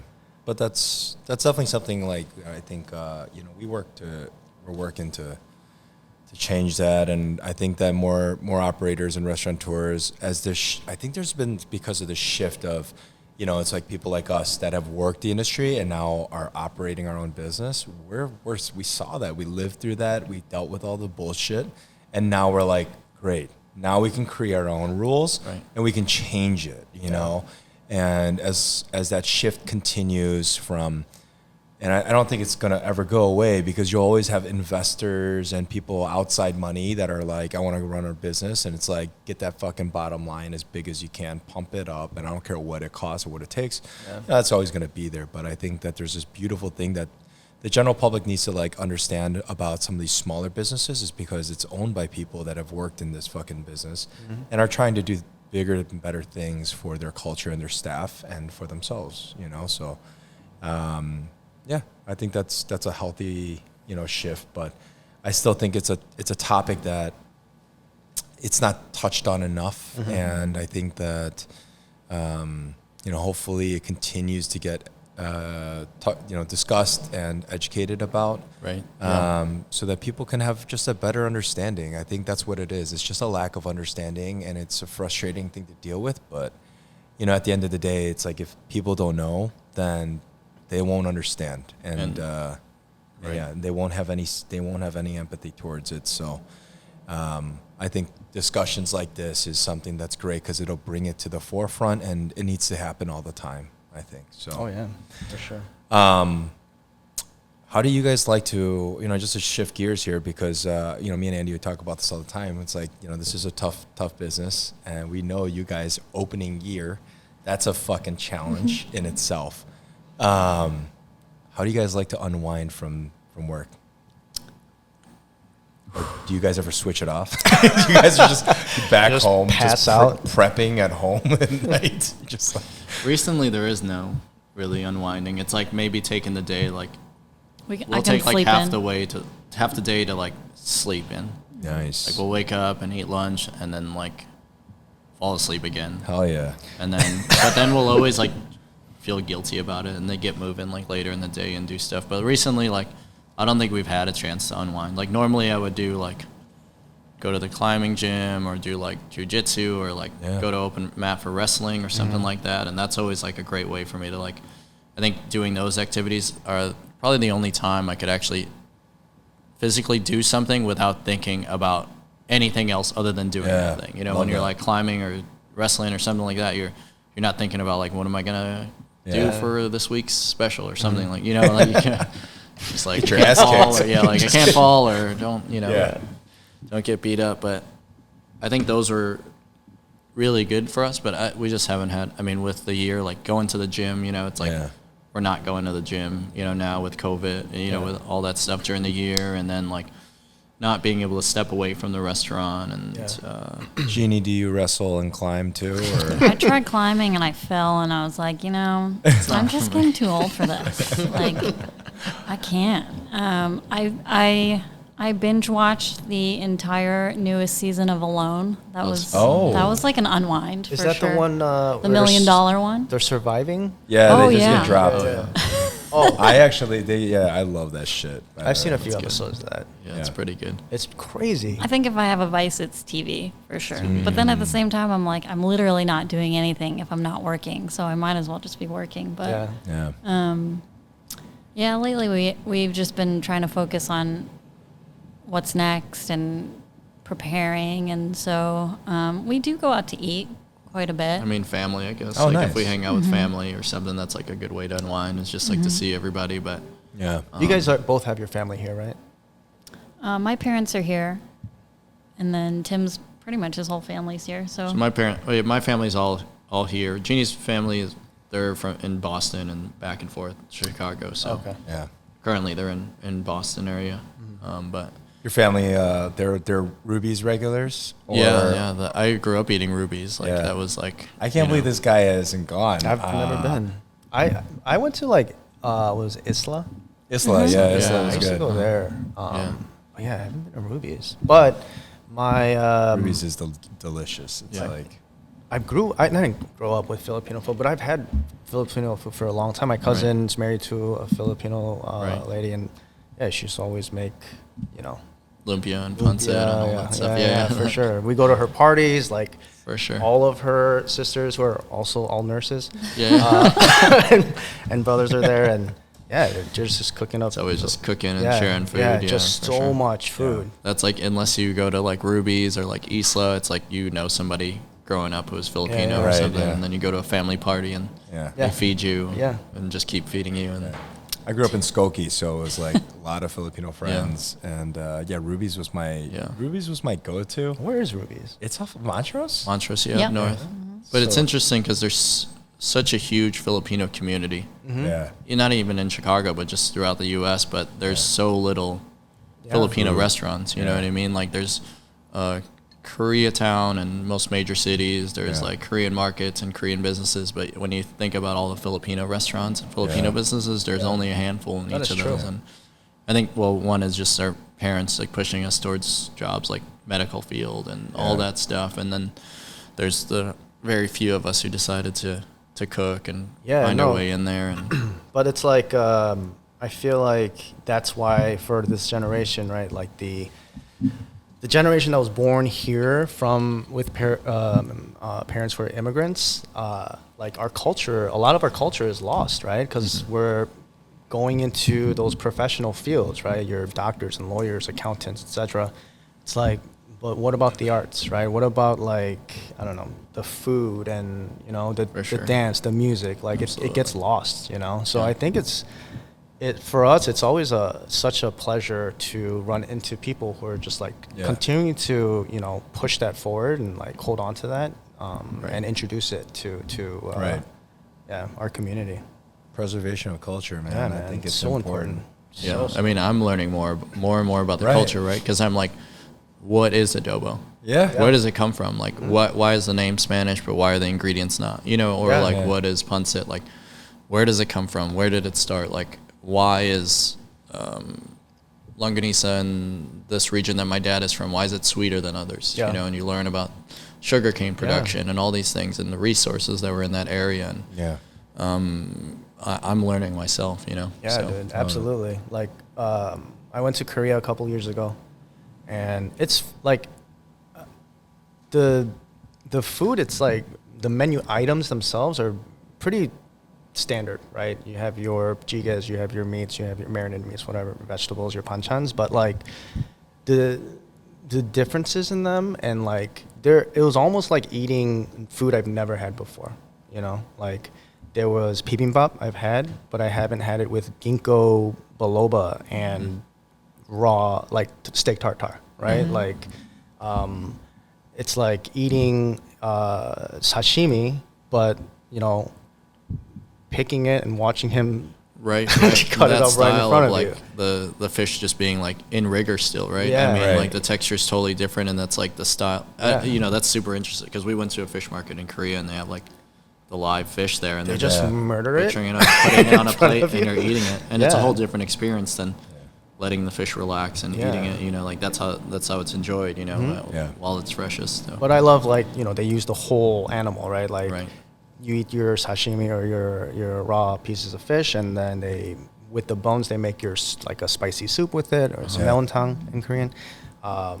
And then you eat it like sam, right, with lettuce and garlic and all those things. So yeah, man, it was such a unique experience, even though I feel like I've had it my whole life. Right. You guys mentioned that you guys are going out. You guys like to go out and eat. What are some of your favorite spots here in Chicago? We've been switching back and forth from Andros Taverna and Rosemary every Shout out to Doug and Shing. Yeah. They're crushing it. Andros Taverna, and what was the other one? I'm sorry, I missed Rosemary. Joe Flam's spot. How many times have you guys been to Rosemary? You guys got a secret table over there? No, because every time we look on Open Table and there's a 9 or 9:30, we're like, oh, we gotta get it, and so we just snag it. Yeah, we'll look at any of those times. Like, we're always the last people there. And where else have we gone? 312 Fish Market is amazing. Oh, okay. Oh yeah, it's right in 88 Marketplace. Yeah. Okay. Yeah, shout out to Jackson. That's Jackson's, Triple Crown is always a regular staple. Spencer's and his family, they're awesome. Taqueria Chingon. Okay, I haven't been there yet. It's been on my list. That's Oliver's place. And someone else. I think we've Marcos, and then there's one other chef, I forget his name. Mary's Taqueria right here in Pilsen. Okay.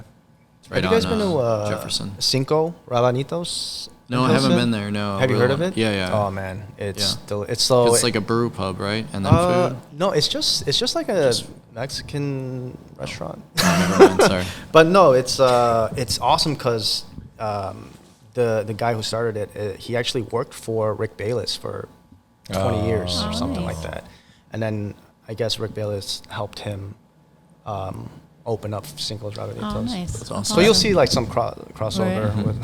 That's what I love about the menu Rick. items, Like, I just respect that guy so much. He's, you know, it's not just them, right? It's like Ixcateco that was up on Montrose before. It's like he's just like really does an amazing job of building people up and showing them what they need to do to eventually go out on their own. There's like so many Rick Bayless like chefs out there in Chicago doing amazing Mexican cuisine, and it's just so cool. The guy's like, just for as big as he is, just so under the radar. Right. I don't know if maybe that's not the right word. Super ripped too. Yeah. How does he stay in shape eating all that Mexican food? Like, holy shit. But yeah, that's cool. Any other, what's in your neighborhood that you guys like? What's close by to you guys that's like a quick bite, easy, that you guys like to eat? JJ Thai street food. It's Yeah, on Chicago. They do It's northern really style good. Thai food as well. So Spinning J is on the corner of Augusta and California. We go to Polly G's, Aya Pastry on Grand. What else is in our neighborhood? Cafe Marie It's done, yeah. It's They coming. closed. Something's coming in there, though. Yeah. Yeah, it's a separate group, though, I think. Oh, it's a separate Yeah, it's group. not, I don't think Italian? Damn it. Man, that place was so good. I'm Yeah. gonna forever miss. we were like a block away from there. Yeah. God. How did was a favorite. so? I know you touched on the location of your restaurant, but is there anything more special about why you guys picked that space, or that location? Ukrainian Village. I don't know why. I liked the building a lot. I liked that there was a patio. I liked that it was off of Division. Yeah. So there was a lot of foot traffic, and off of Chicago as well. But it still felt like it had a nice neighborhood vibe. Yeah. What space did you take over? It was what the called? old Winchester space. Oh, Winchester. So when I don't know what but it's also ironic because like my mom, the first place she moved to was just a couple blocks down the street, like right when on she Augusta. first came to Chicago. Yeah, from Oh, the wow. Philippines in 1975, and she moved to Augusta and Oakley, and then the first place that my dad moved to with his brother was on like Division and Levitt. Okay. So they right were there. both in that neighborhood, which is crazy. It's crazy. just weird to end up in there and like That's open cool. a Filipino Yeah, restaurant, yeah. like the first neighborhood my parents lived in. That's nuts. They were Bringing it here, back. so they met in Ukrainian Village. That's cool. So they moved here like the same month, the same year, but they met That's in Chicago, crazy. and so opening there was pretty cool. And Yeah.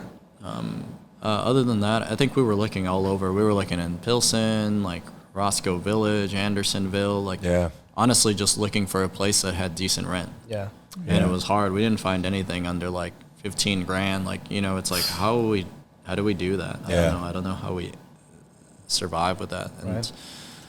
it's just crazy that it makes sense to buy a building over rent. You know what I Yeah. mean? Like what? Like how That's does that insane. work? I know. Like so. I want to do a little activity with you guys. We did this. We did the same activity with the last couple that was on the show. So I thought it's interesting. Just bringing it back full circle. It's just a little quick fire questions, right? So as Ed and Alexis struggled on the first couple ones, the answer is supposed to be quick. All right. So first thing that comes to mind, and what we'll do is I'll ask the question. And we'll start with Genie first. So I will put the pressure on Genie to answer quick and then Got it. follow up. All right, Tim? You got it? So here we go. First question. What's the first thing you grab at in the morning? First thing that I grab. Ooh. This Is that the question? Sorry. yeah, first thing you grab Pizza. in the morning. What? My phone. Okay. Wow. That's My Tim? phone. Yeah. Oh man, both of you guys. I said this disappointment with that. But Jeannie is like one of her 6 alarms that goes off at like 3 in the morning. Fair enough. Fair enough. Next Does that question. wake you up? Not so much. Yeah, pretty sleeper. rarely. Yeah, it's like 2 or 3 in the morning. Like Oh my I'm god. like deep into sleep. Yeah. Okay. Next question. What do you think people notice most about you? I'm gonna work on getting these a little quicker, guys. I have no idea. Alexis is like, my eyebrows.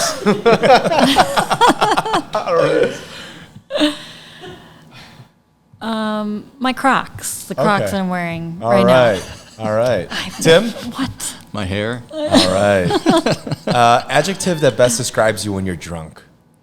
I'm allergic to alcohol, so I rarely drink. Okay. Do you turn red? Well, when you do. Red. Right. Okay. Tim? Happy. Happy. Awesome. Biggest pet peeve.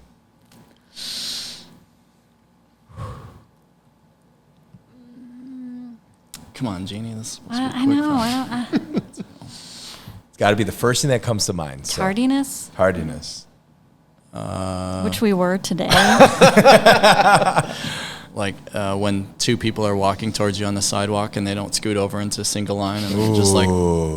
Yes. so, yeah. I It's, get Very that. specific pet peeve. I had to deal with that shit yesterday. it's All like, right. what are you doing? Yeah. Get out of the way. This guy better fucking move. 2 people. Swear to God. It's just you stay the course. That's what you do. You Just just stay the walk course. You straight look them into them. straight in the eye. You're like, I'm not moving. All right. Yeah, Is it okay to sleep with socks on? Yes. oh, you're Oh, You're that was a quick disgusting. yes. Tim? No, absolutely not. All right. I see Genie just sleeping in her socks. It's gross.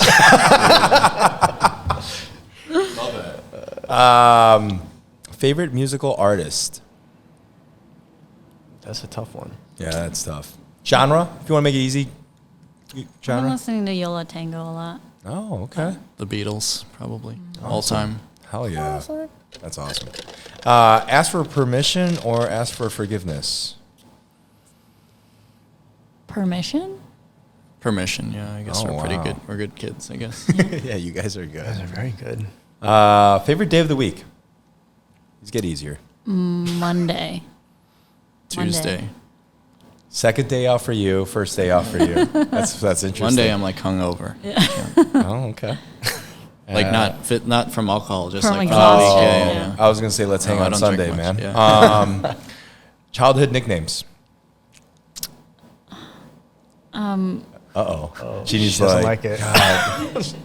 Jean, I PTSD. guess. Jean. Gene. Well, my real name's Eugenia, and kids Oh. kids are mean, so they used to call me Vagina. And Oh so that's my why God. So first nickname is Vagina. What kind of kids?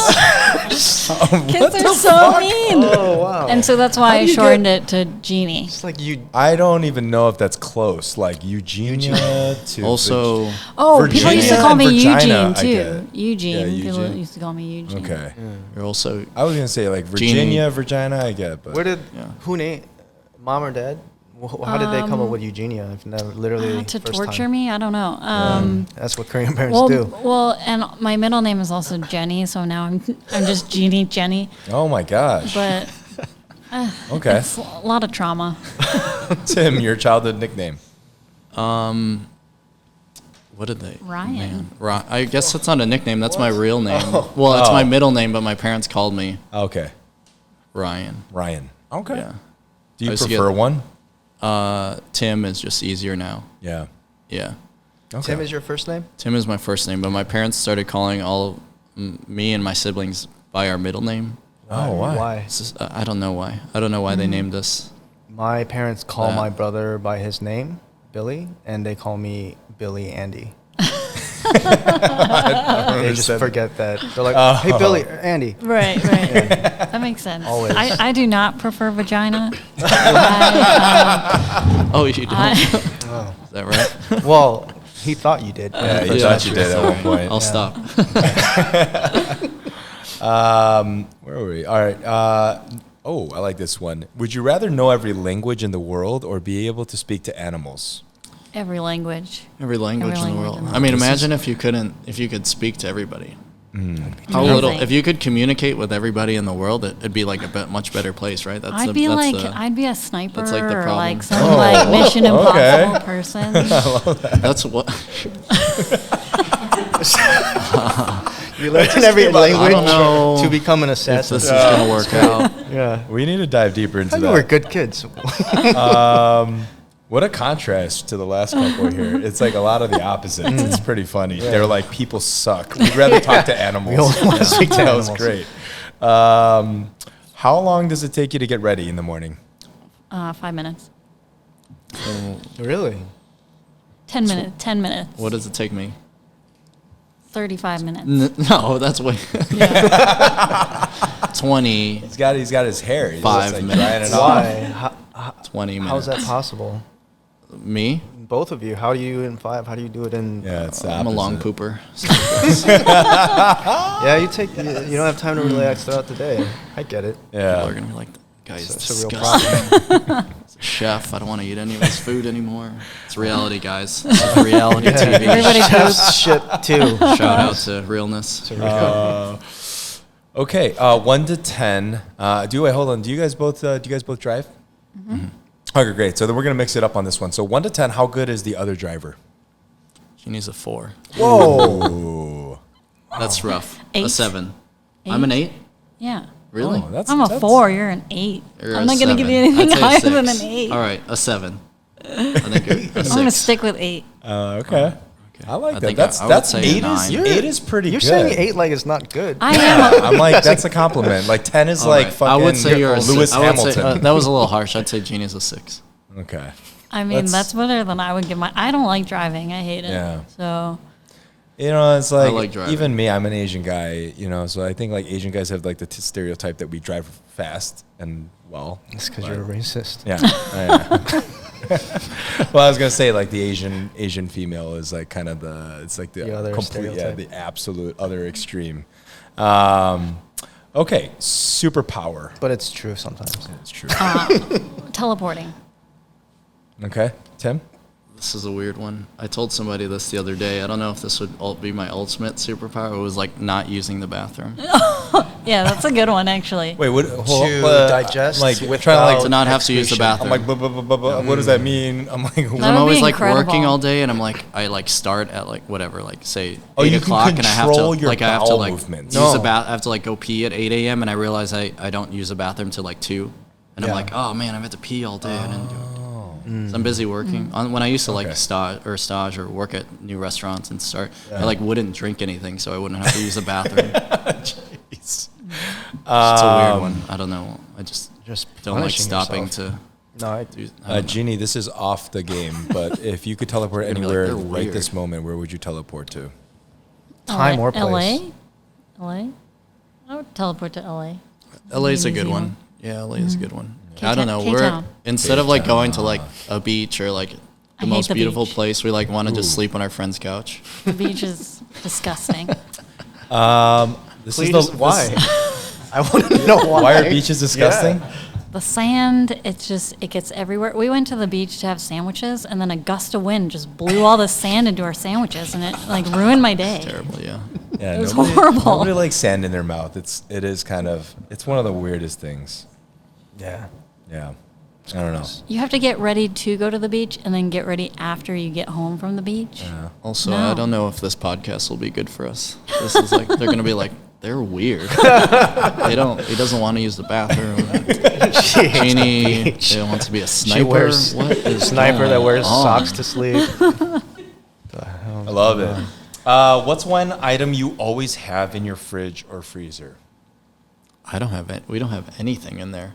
Condiments. Old leftovers. Ketchup. Old Condiments. leftovers. I haven't. Awesome. We just moved into a new. We were living above the restaurant for the year. Oh. The previous owner turned into an apartment up there, but we moved out. Just we need more space to get Yeah. organized, and but we just moved into apartment. But that's usually the first thing I buy is condiments. Okay. Tim, eating I love this. eating is just an excuse. He just eats things as a vessel for sauce. Yeah. So, like that's That's great. I love his He loves excuse. sauce. So, Yeah. condiments are really important. What is the weirdest thing about your partner that you love and admire? So, Weirdest Yeah, thing weirdest that you thing. love and admire. That you just but love can't- and you hate. No. Let's do both. No. Gene, That's a let's great let's question, do Gene. both. All right. Let's start love with and that hate. one. Love and it. hate. All right, let's see. Tim is like the most obsessive person ever about like wanting to master something. But sometimes I feel like it clouds his judgment. I don't know. Like he's very detail oriented and obsessed, and which is what makes us a good compliment, right? He's very Right. detail oriented. I'm more of like a bigger picture type person, but he like writes 1 million lists, and he just like keeps writing lists and lists and lists over and over, which like makes it great for like an event or you know Right, staying yeah. organized. Yeah. But like it's just a list to make another list to narrow it down to write another This list. sounds like that wasn't the question. Stuff that weirdest things that you But- love. But like- it's like that's what makes That him he so wakes good up at and what he brushes does. my hair out of my face or something.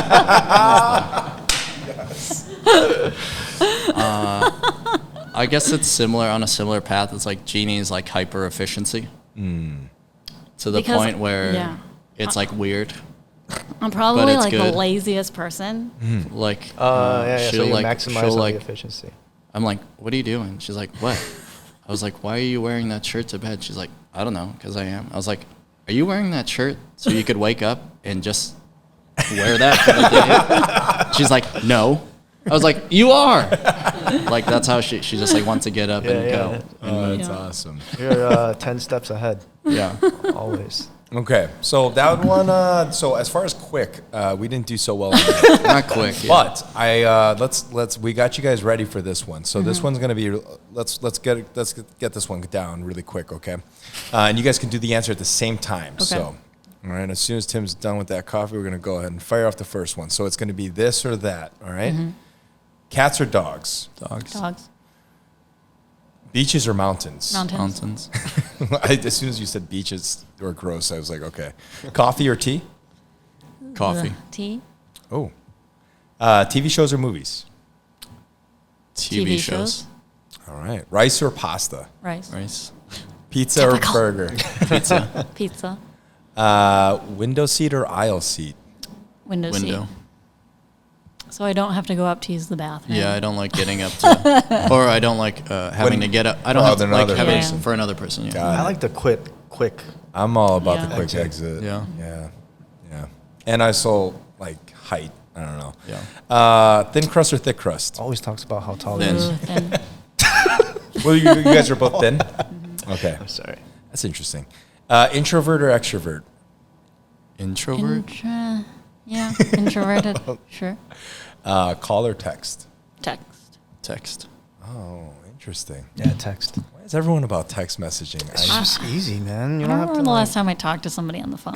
Oh my god. Depends on the Honestly. situation, but yeah, There's- mostly text. I hate text messaging if like for a lot of reasons, like out of context, tone. There's just so much removed from it, and But that's so how- that's how Tim is like arguments that fight. in real life. So it doesn't really matter if you're speaking to him or texting him because you can't tell what his emotions I are. love that. Yeah. Oh man. Yeah, I don't know. I feel like the phone call is a big commitment. Yeah. I only call people that I really like. You get straight like to the talking point to, on a yeah. call, though. You know, For sure, yeah. Or Like, text. I am. You, too, right? It's just no, you know, and Genie's all about efficiency. So it's like I send a message, then I have to wait for your fucking response, and then I see the dots, and I'm like, okay, here comes the answer. And it's like dot dot dot dot dot, Nothing. And then it goes away. and then it goes away, and you're like, what the fuck? Yeah. You're like, you know, it's What like That's Apple's fault. that is not efficient. Just call somebody. Voice and- messages. What do you send those? Oh man, I've never done that. Who does that? I thought No it one was, does you know, that. It's not a thing. Somebody brought this up that it was like, why is it that in 2021 we still have to get instructions on how to leave a fucking voicemail for somebody? Because that's please why leave your that's name and number 90% of the at the reason why I beep. don't like leaving a voicemail is because I have to hear the whole message. Right. You know, it's Yeah, like I that's know what I'm true. doing, man. We've done this before. Been doing it for decades. It's It's like that's the message he leaves. yeah. Don't tell me how Yeah. to leave a message. But I do like that they do the transcript for you now. Like that is a kind Yeah. of a cool feature, Yeah. even though it's Yeah. not 100% accurate. But that's For a sure. text. Tim's mom uses the speak text, and That- there's yeah. some like stuff that gets really auto-corrected very poorly. Yeah. That's I can't say it. She'd be mad. I- She'd be pissed if I said the one that give was. us one. Give I'm us going- one of the best ones that you've seen. I don't know. I'm going to Jungbu at sex. Will you? something like. Yeah. That's so good. Sorry, mom. I get off of work at sex. Do you want me to go to Jungbu for you? She helps us run errands and What's does a bunch of stuff. what are your guilty pleasures when you guys are like I don't know, you get off work late and not too many options open? What's a guilty pleasure you guys like to eat at home? Tim's is frozen burritos Yeah. for sure. What? What's a brand, dude? I mean, if you The eat a lot. patio burrito, but I don't know if they sell them anymore. I think my sister found one somewhere, but it was like a bean burrito that we, because my parents worked a lot, so we had a lot of frozen food, Yeah. and I think that's also why I learned how to cook early. Yeah. But yeah, patio burritos are. And you've I like. nailed this down. This isn't like this is the burrito. Like you've tried multiple different brands and you're like, this is the fucking one. That. Well, no, it doesn't really exist anymore. There's other ones that I like, but What? that I don't know the brand of the other one. There's like a steak and cheese one I get, like steak and beans. The BB Go like japchae frozen dumplings are Oh, yeah, like those are always a pretty good good. to go to. We always Chili have those. mac. Like if there's one dish I could eat like every day for the rest of my life, I think it would I be think, chili mac. but That guilty. is so But weird. that's not a. Is that a guilty pleasure? Yours is like a filet o Maybe. fish, I think. Yeah, we Okay. eat at McDonald's a lot. Oh, really? It's the hash brown inspiration. Yeah. I get That's it. so funny. I I just we've had arguments about, or discussions, not arguments, just Taco Bell versus McDonald's. These two have ganged up on me. I'm like, I just think that Taco Bell is like like in Demolition Man proved it, that it's going to be the last remaining restaurant in the world. I just think it's so fucking good. It's really good. It is good. It is. McDonald's is like, I'm nothing against Taco Bell besides the fake Andy meat, loves Taco but Bell. And so that he sided against me on this one was kind of, I love Taco Bell. painful. Taco Bell's really good. But I'm just saying, like, if you just look at the two menus, I mean, listen, for the I think everything Okay, about I would McDonald's is I would like, choose Taco Bell if they had the like crispy cinnamon things, but they never do. the twist, mean? yeah, the The cinnamon cinnamon twist. twist. Do they not yeah. always They never have them. You know, Like they're always out of them. honestly, the caramel empanada at Taco Bell is one of the best fast food desserts of apple- all time. apple pie at McDonald's, but they have the deep fried one at some of the locations. You ever have Yeah. that one? You That have to one's- ask for it. Yeah. Right. yeah. Those are like, that's the best. When Yeah. Taco Bell got rid of the Mexican pizza, though, it was a big. Yeah, what are they doing? Why did they do it? I don't know why they did What are you that. doing? It was so good. I think it's like the sautéed Brussels sprouts. They're just like, Yeah. Andy's taking off a dish that like people fucking love. I think, And, I Well, think Brussels sprouts, I'll McDonald's tell is you like why. a clear winner, okay? though. Brussels sprouts overall. are effing expensive right now. Yeah. They're So it's like, it doesn't make sense. People aren't going to know. pay $36 for a That's goddamn plate of exactly how Brussels much sprouts. that I paid. I looked at, we just got Brussels sprouts for staff meal. I was like, we got Brussels sprouts for staff meal? I wasn't mad about it, but I was just I was like, who's the financial out of the two of Genie. you? The Korean. Oh. For sure. Yes. For sure, yeah. But I was Yeah. just, I was like, is that how much they're cost? I didn't really, I was like, whatever, we'll eat them. But I was like, oh, interesting. Yeah. Somebody got Brussels sprouts. Yeah, Right? That's, Winter. that's a nice staff meal. Expensive staff meal. Yeah, it's We had like mashed Chinese potatoes steak. and roast pork and some chimney. It was a good Oh, one. shit. Holy God. I'm not mad about that. No. We I need like vegetables. eating stuff. It's like our only meal of the day, so I'm not like, Yeah. as long as it's not like we don't get like You guys go ribeye in or something like that. Yeah. But Do you guys go pretty all out for staff meal? no, not. It just depends on the day. Yeah. And who's cooking? Yeah, that floats around to whoever Okay. has time. So it's like I don't care what if you just make like a bowl of soup or a 3-course meal, like as long as it's satisfying, because it's our only meal. That's what I ask. Yeah. You know, I mean, we always buy things in for staff meal. We never really like watch what we're spending on it. But Oh, interesting. I we don't should know. have one good We meal a should, day. yeah. I love that. That's Actually, kind of that's a great. It's Yeah. the Kumon skills, Our sous chef usually does it, and I'm always like, "You fucking nailed it this time, Yeah. Brian. Like this is the best one yet." Right. I just like that's me trying to motivate him to do even something more delicious Right. next time. Yeah. I'm like, this one was good, man. I'm like, I don't know if it was as good as the last one, but and secretly he's just probably like, fuck this. All right, I'm gonna Yeah. go all out next time. I got a question for you guys. If you guys weren't in this industry, if you guys weren't in the culinary industry, what would you be in? I think I always thought that I was gonna be like, even through college. I don't know why, just because I didn't really know what I wanted to do in college. I thought it'd be a good job to be a firefighter. Oh, Yeah. I don't know.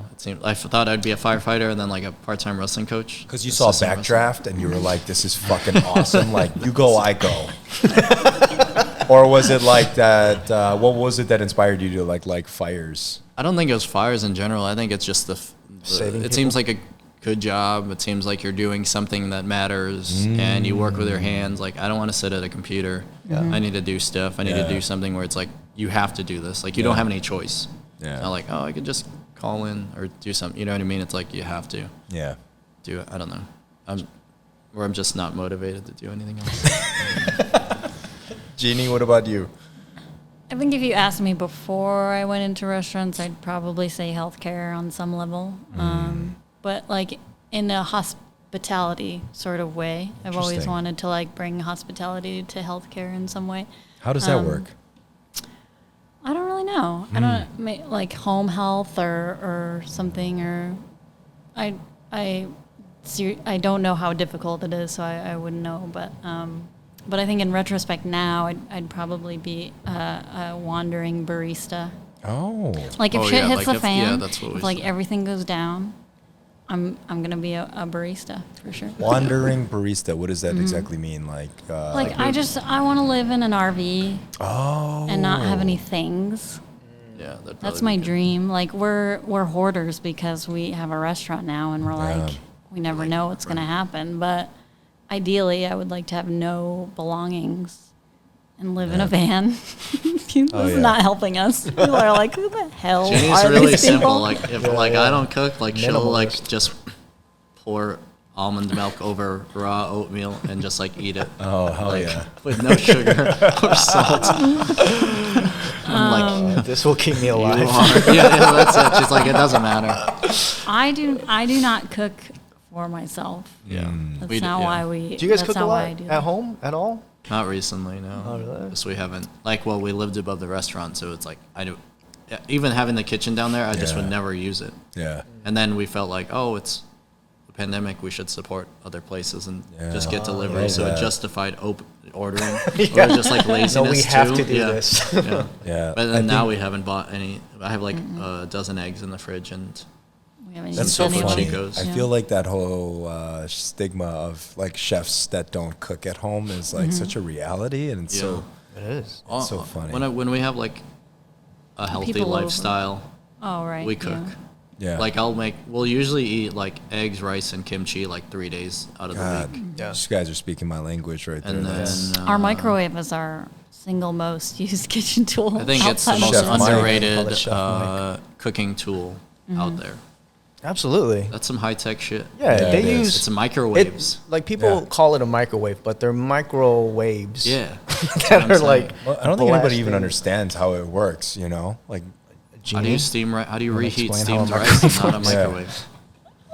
I make fried rice with that. You have to know? fry rice. Yeah, right? So exactly. you Yeah. can't just what are you gonna do? Set up a steamer on your stove and Yeah. you just gotta fry it. Yeah, I use Chef Mike for so many things. Yeah. It's gotten me through life. Chef Mike. Yeah, it's funny. I haven't had a microwave in like a decade, and then just recently, our newest place, I've got one, and it's pretty amazing. I'm not gonna lie. I've been using a like Toaster a oven. convection oven kind of situation. Yeah, Is yeah. that what they're called? I don't know. It's like a toaster oven that now moves air. Yeah, those are You know? nice. Those are great. Yeah, we have one. Yeah. those I think for like certain things, they're fantastic. Like you don't want to you don't want to microwave a pizza.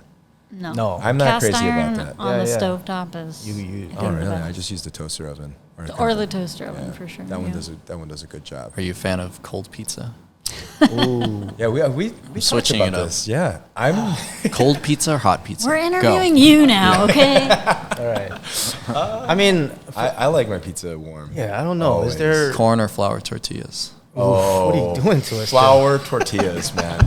If they're made fresh, flour tortillas. I just like because I'm Korean. I think I like that jorgi. Jorgi chew, is what we yeah. call it. That chew. I love the flour tortilla. Yeah. I mean, a good corn tortilla though. I denied it for a long time because I felt like I was being like, Yeah. I'm not Yeah. eating authentic tacos, Yeah. but then I'm like, I just gave in. I'm like, I get chastised I like 'em. for it at work all the time by the staff. Why They're is it all- not authentic? Yeah. Mexicans make There- great flour it's tortillas. regional. Yeah. It's regional. Like in some parts they use corn, and in some parts they use flour. Mm-hmm. I went to LA recently. My brother took the two of us, or he picked up a place that makes fresh flour tortillas Mm-hmm. every single day, and I swear to God, it was one of the best taco experiences I've had. I agree. And it was like a burrito joint, though. I wasn't there. Yeah, the burritos were fantastic. Yeah. I love the chew. You gotta get the blue corn tortilla with the cheese and the mushrooms at Taqueria Chingon. Okay. Shit. the mushroom quesadilla. Fucking good. Yeah. Oh man, I gotta really go. Yeah, we And, gotta- and everything else, but Everything I else. That thing is awesome. like. I'm not a vegetarian, but their vegetarian stuff is awesome. Yeah. They're gonna hate me for saying that, but They do a veggie pastor that's like pretty awesome. that's Oh, awesome. shit. Yeah. Veggie pastor. What do they use as the? I think they use like celeriac and like squash and other things, and they like roast them and marinate good. them with the spices. I'm not exactly sure Yeah, everything they yeah. put, but they just layer them on like you would like pork. Yeah, yeah. Yeah. Smart. It's awesome. What about you guys? Cold or hot pizza? Yeah. Hot. Yeah, Hot I usually pizza. don't eat anything cold that should be hot, unless I'm like really, really, really busy. Like Yeah. I don't get that the cold pizza thing. yeah, I don't get it either. Yeah, it's like Some people love it. They're like it's better the next day. that's something they heard once, and now Yeah. they're just like They wanted to like adopt. It's like the cool thing Yeah. to say. Why are you not agreeing with me, Genie Kwon? You like cold pizza? What is wrong with you? This is why he's over there. Yeah. Anjo, you like cold pizza or hot pizza? Yeah. Yeah. We've been going to Polygs a lot. Yeah, That's apologies. what do you guys Solid get New there? Just like a pepperoni or a sausage. They No, the reheat style- it. the style of New pizza. York You go to the style. Wicker Park one Yeah, where yeah. it's just Yeah. by the slice. New York style slice. But they, oh, is it? Hold on. Because Is the there a regular, Logan the Square? Logan one that you can get like the Detroit, Right. style or whatever. I'm There's not sure. two Pauly G's in Chicago. Yeah. I did not know that. I've only Are been they to different Logan owners? I I don't think know. it's the same owner. Okay. Also, Jimmy's Pizza Cafe. Jimmy's is the Jimmy. shit. Dude. Jimmy King. Square. 2 weeks in a row, someone Is that mentioned that's Yeah. Korean owned? Who said Jimmy's again? Steve. Dolinsky. Yeah, he's Oh, like yeah. he loves Jimmy's He's pizza. the pizza guy. So Yeah. we talked a lot of pizza. Yeah. Yeah. But Jimmy's is great. I like. solid, man. Underrated. I prefer like East Coast New York style slice. Yeah, yeah, Yeah. Brooklyn style. I just had, so me and Andy and the team, we just went to New York was it last week? Oh, cool. And I've been doing my fucking research on New York pizza because Yeah, like, what's the- I tell what's the Andy all the one? time, like, so Andy, I'm like, Andy, like, there's no good Chicago by the slice here, right? I Right. don't know if it's like why is that not part of our culture that like we can know. go somewhere and just grab a fucking awesome slice of pizza? Well, Pauly G's. Okay, Ollie G's is awesome by the It's- slice. everybody Yeah, go to it's Pauly really G's, great. try their fucking slice. All right. Jimmy's a little further, but Jimmy's is awesome by the Jimmy's. slice. Try the But slice. we went to Scars in New York. Have you guys heard of this? No, is that the play? Is that the man. spot? It's- We've We're gone going. to Joe's We're is like the going. one that we've been to that we really love. Yeah. Joe's is great. Yeah. but this Joe's is newer. They've Scars only is been around for like 5 years. Uh-huh. But it's Man, you know, it's big good. shout It's out better to than Scars a good slice of Pizza. pizza. They mill all their know. flour Nothing in like house. They get all their shit whole and they mill it in house. So Yeah. They make their own flour. You know the ratio, the sauce to cheese. They mill their own flour. Yeah. They mill their own See fucking that flour. like that's crazy to me because Yeah. I'm like I don't know. I like white. Like Yeah. I like the Yeah. like It's regular. Yeah, It's like plus wheat it's and extremely barley. labor intensive, Yeah. right? Like that's Well, I think it's like for them, it's like they only have what are they? You know, it's like only Yeah, a like few 4 ingredients, right? yeah. So it's like they're gonna nail it down, and I think like a lot of like that New York style pizza, the sauces can be a little sweet. You know, they if you're not getting good tomatoes, then you have to kind of mask it up, and so there's like a sweetness to some of them. These guys, it's just fucking good tomatoes. So it's like when you taste it, it's nice and tart and flavorful and. Honestly, like, so I was excited about the classic round the most, but the thing that blew me up, like, out of the water was their Sicilian. It was, it's like a, I guess if you don't never Focaccia. heard of Sicilian, yeah, it's a focaccia bread, Yeah, yeah. you know, and so it's kind of more of like similar to that Detroit Pan style. kind of pizza. pan. Yeah, yeah. And it was so good. I It's so good. I can't get over it. yeah, it was We'll drive for pizza. We go to Minneapolis for pizza. We go to Pizzeria Lola. oh It's yeah, really awesome. and And Kim, Kim, yeah. And Yeah. Kim, Yes. I have to go. Yeah. Try this out. She's awesome. I mean, what's her other place? she's got two- Young three. Johnny, Young Johnny. Three. Hello She got- Pizza. Yeah. and then they just opened Sukimimi. Yeah. I haven't been to Sukimimi. We haven't made it up to Minneapolis, but whenever we do, we're usually just eating at her place. She's awesome. You guys go there often, like Minneapolis? That's such a weird thing to hear from me. Minneapolis is. I love that city. It's just like a smaller city, but there's still good restaurants. Yeah. There's good like music true. and art and like bars, and then you can leave the city and like You go can for a St. canoe. Paul Or a or, canoe, yeah, right? Yeah, like go on a boat or nature. something. What's the you know. drive up there? 6 hours, I think. Yeah, it's like 6 Just around hours. that. They have Wow. Patisserie 46 is a really amazing bakery Um, up there. Gavin Kaysen. Kevin Spoon and Cason's Stable's there. Spoon and amazing. Stable and all those Demi. places. Yeah. Yeah. Yeah. Yeah, we That gotta is- go. They- That's weird. Pizza's weird. Well, if you haven't been, you should go. You should go to Lola. Lola's. I Yeah. mean, that's Yeah. one of our favorite pizza spots in the country, and Really? Anne's awesome. Yeah. She owns 4 restaurants now, and No, she's just, killing it. She's been killing it for a long crushing it. time. Yeah, for sure. She's definitely like.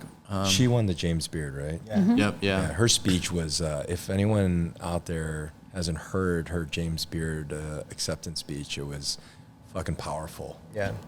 Did you guys get to hear it? I think Yeah. I saw Yeah, part yeah. of it, but For sure. It was we great. didn't get to watch. It was really great. Right. Just like listening to her and, you know, Right. and just how, you know, all of this, just like everything that she's put in and just like what it, and all just came to fruition and you could just hear the emotion and there's just so much weight behind what she's saying and Yeah. how she's feeling up there. So definitely worth if you got a moment to like Google it and listen to it. It's pretty cool. Yeah. Yeah. And Kim. Shout out to Ann Kim. Shout out. Is that how you do that? Yeah.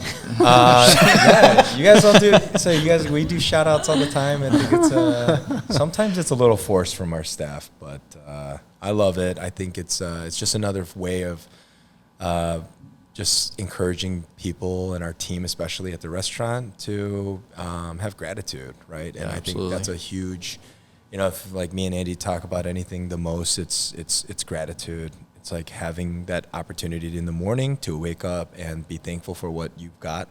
And then, before we go into service, it's like we tell everybody, hey, what's a shout out that you want to say? And it's like, it doesn't have to be like shout out to the new dish and chef made, it's like shout out to bicycles because they're fucking awesome. We get like the most random shit. Like we've had some pretty fun ones, and it's another opportunity. I think that the kids are like reflecting right before service. They're like, you know what? Shout out to my mom. Like she was so cool today. And like, I think it's just a practice that I'll live with forever. And, so here's an opportunity for you guys, and it doesn't have to be one thing. Like, what are some things you want to plug or shout out to that's happening in your life or that's been a part of it? We can shout out to Tim's mom, Lolita. She busts her ass at the restaurant every day for free. Oh shit! Hell yeah! It's illegal. My mom, and She- she's like sweating in there, just like helping us organize, and my parents in general, my dad and them have all been super supportive and helped us so cool. like get open, Yeah.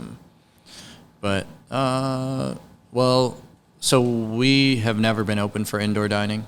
We were saying earlier, we never bought all the stuff. We never bought plates, silverware, chairs. So now we're in the process of opening. Oh, hell yeah. And we wanted to be open already, but, just sourcing everything while also operating a business. It's like opening a second restaurant. So we're getting there, and we're on the path to open for indoor, which will completely flip the dinner menu to a little bit more upscale, modern Filipino food. Yeah. But it's a process. Oh, hell yeah. It's like that. Oh, that we know. Year. When we went from our fucking tent, I don't know if you guys saw that. Yeah, we had a crazy that was awesome. heated We tent. just like built out. Yeah, I actually that reached thing. out to Genie. Yeah. Oh, yeah? Yeah. Because I saw you guys, build Yeah. your outdoor tent, and we were just like, what do we do? Yeah. Ours was How much money do we spend? Like, Right. I was just like, I'm like the money guy, and I was just like, let's fucking open this. And like, everybody's like, Andy was like, no, let's decorate it a little bit. I'm just like, it looks fucking fine. Let's go. Like, let's open this up. It's hard. And if we did, in hindsight, I'd like, thank God, like, this is why partners are so great. Cause like, if we did, it would have looked like shit. Like I look at pictures now and I'm like, holy fuck, I can't believe I was just like, let's just open it up. But yeah, so you guys are about to open up. About to open up. You guys have a date in mind? No. No. We've been saying a couple weeks for a couple weeks. We've been saying a month for the last 3 months. Yeah. But, It's when it all comes together, like When it happens, it the happens. plates, Yeah, for sure. all the staff, like we're hitting that year Organically. mark.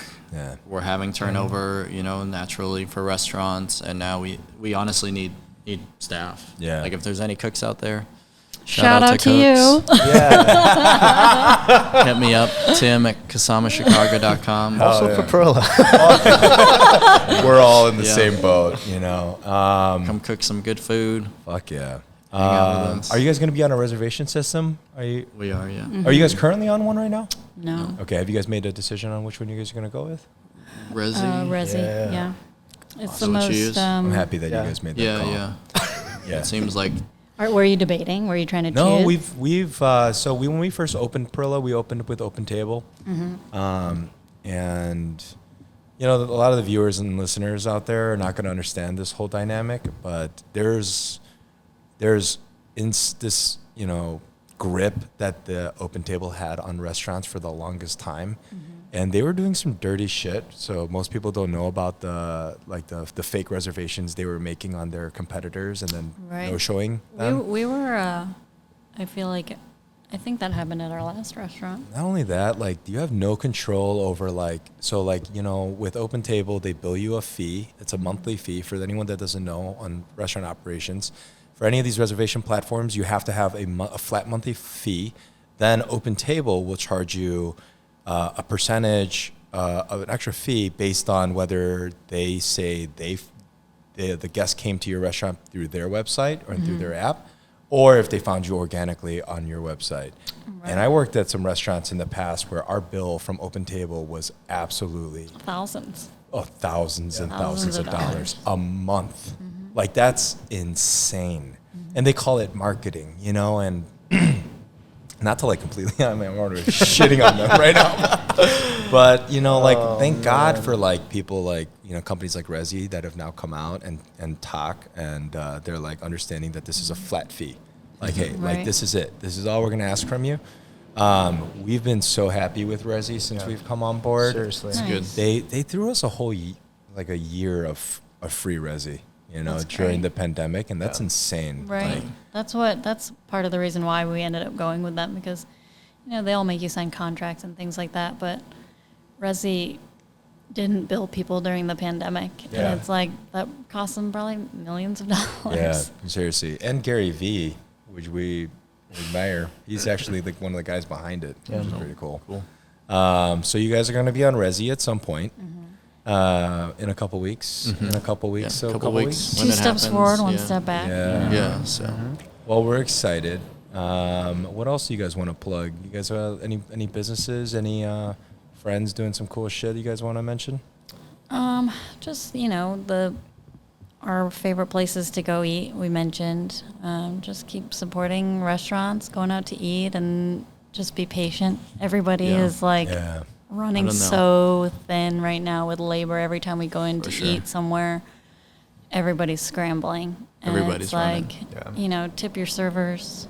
Yeah. Right. And be understanding. Support. You know what I mean? People are like, oh, I thought indoor dining opened a couple weeks ago. You're like, you're allowed to. Yeah. It's not just like you want to just sit down in here and eat out of a box. Oh, we've had people in our restaurant that are like, what do you mean there's no tables? There's a fucking table right there, you know? You're like, who's going to serve you? That's not for you. So no one works absolutely. there. Website. KasamaChicago.com. KasamaChicago.com. Social media handles. Instagram is Kasama Chicago. Cool. And your personals, if you guys are open to it, I don't know if you guys are public. Genie Kwon, Kwon. It's Timothy Ryan Chai, CHI at the end. Kasama Chicago for updates is the most up-to-date thing we do. We put out our new pastries or updates on the restaurant. It's just the most immediate way to get information. But otherwise, the website, for major things, we'll usually have a banner up, you know, for whatever closures or changes or indoor dining and stuff. So we're just trying to get moving, and while also like operating. Yeah. You know, that's the hardest part, I think. That's like when we first started this transition from the old restaurant to Perilla, we would call it like, we're trying to fix a moving locomotive. Yeah. You know? Yeah. So it's for sure. extremely Absolutely. difficult. Yeah. It's taken us a long time. Yeah. Like we would love to be open sooner. You know, it just doesn't work out that way. You know, a wise old man told us this week, take your time. Yeah. You know, just stay the course, but you know, don't rush.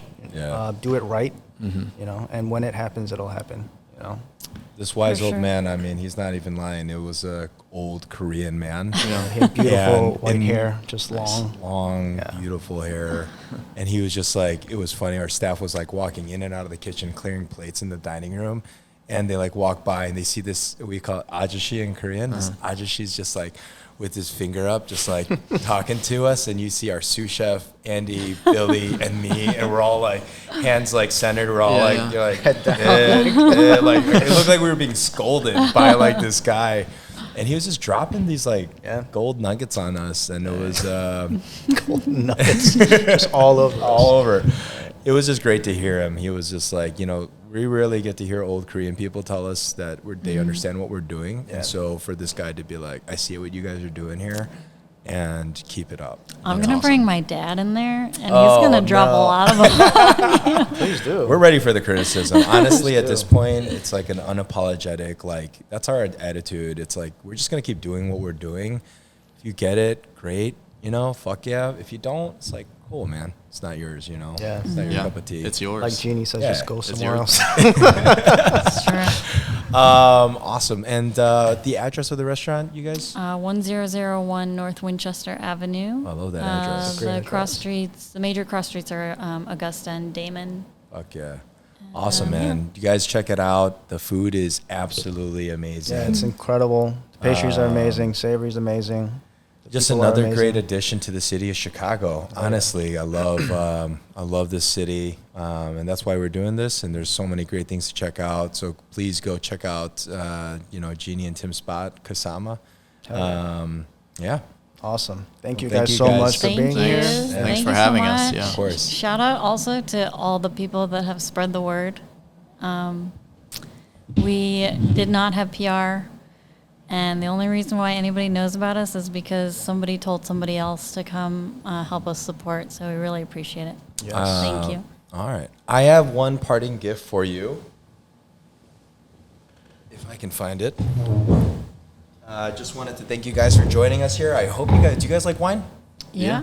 All right. This is Le Terrasse, means the terrace in French, and it's a Cabernet Franc from Chinon. The producers are Beatrice and Pascal Lambert. This comes from Candid. I don't know if you guys work with Candid or know. Damien and his team over there, they are some of the best people in the business. We love working with them. Stephen Flotting, huge shout out to him. He's our rep over there. They just have some unbelievable selections of natural wines from some of the best small producers. We're a small business. We love supporting small business and small producers as well. So please enjoy this one. Thank you. so That's much. awesome. Thanks so much. We just had it the other day and enjoyed it very much. So please open that up and enjoy. And thanks again for coming on the show. We had such a great time with you Yeah. guys. We appreciate it's it. We know awesome. you guys are very busy. And for anyone out there, please review, like, share, do all that good jazz on whatever podcast app you're listening to. And thanks for taking the time to join us. I'm Thomas, I'm Andy. and that's a wrap. Awesome. Sick. Thank you Nice. guys. You guys Yeah. have fun? Yeah, Oh, yeah. man. That was great.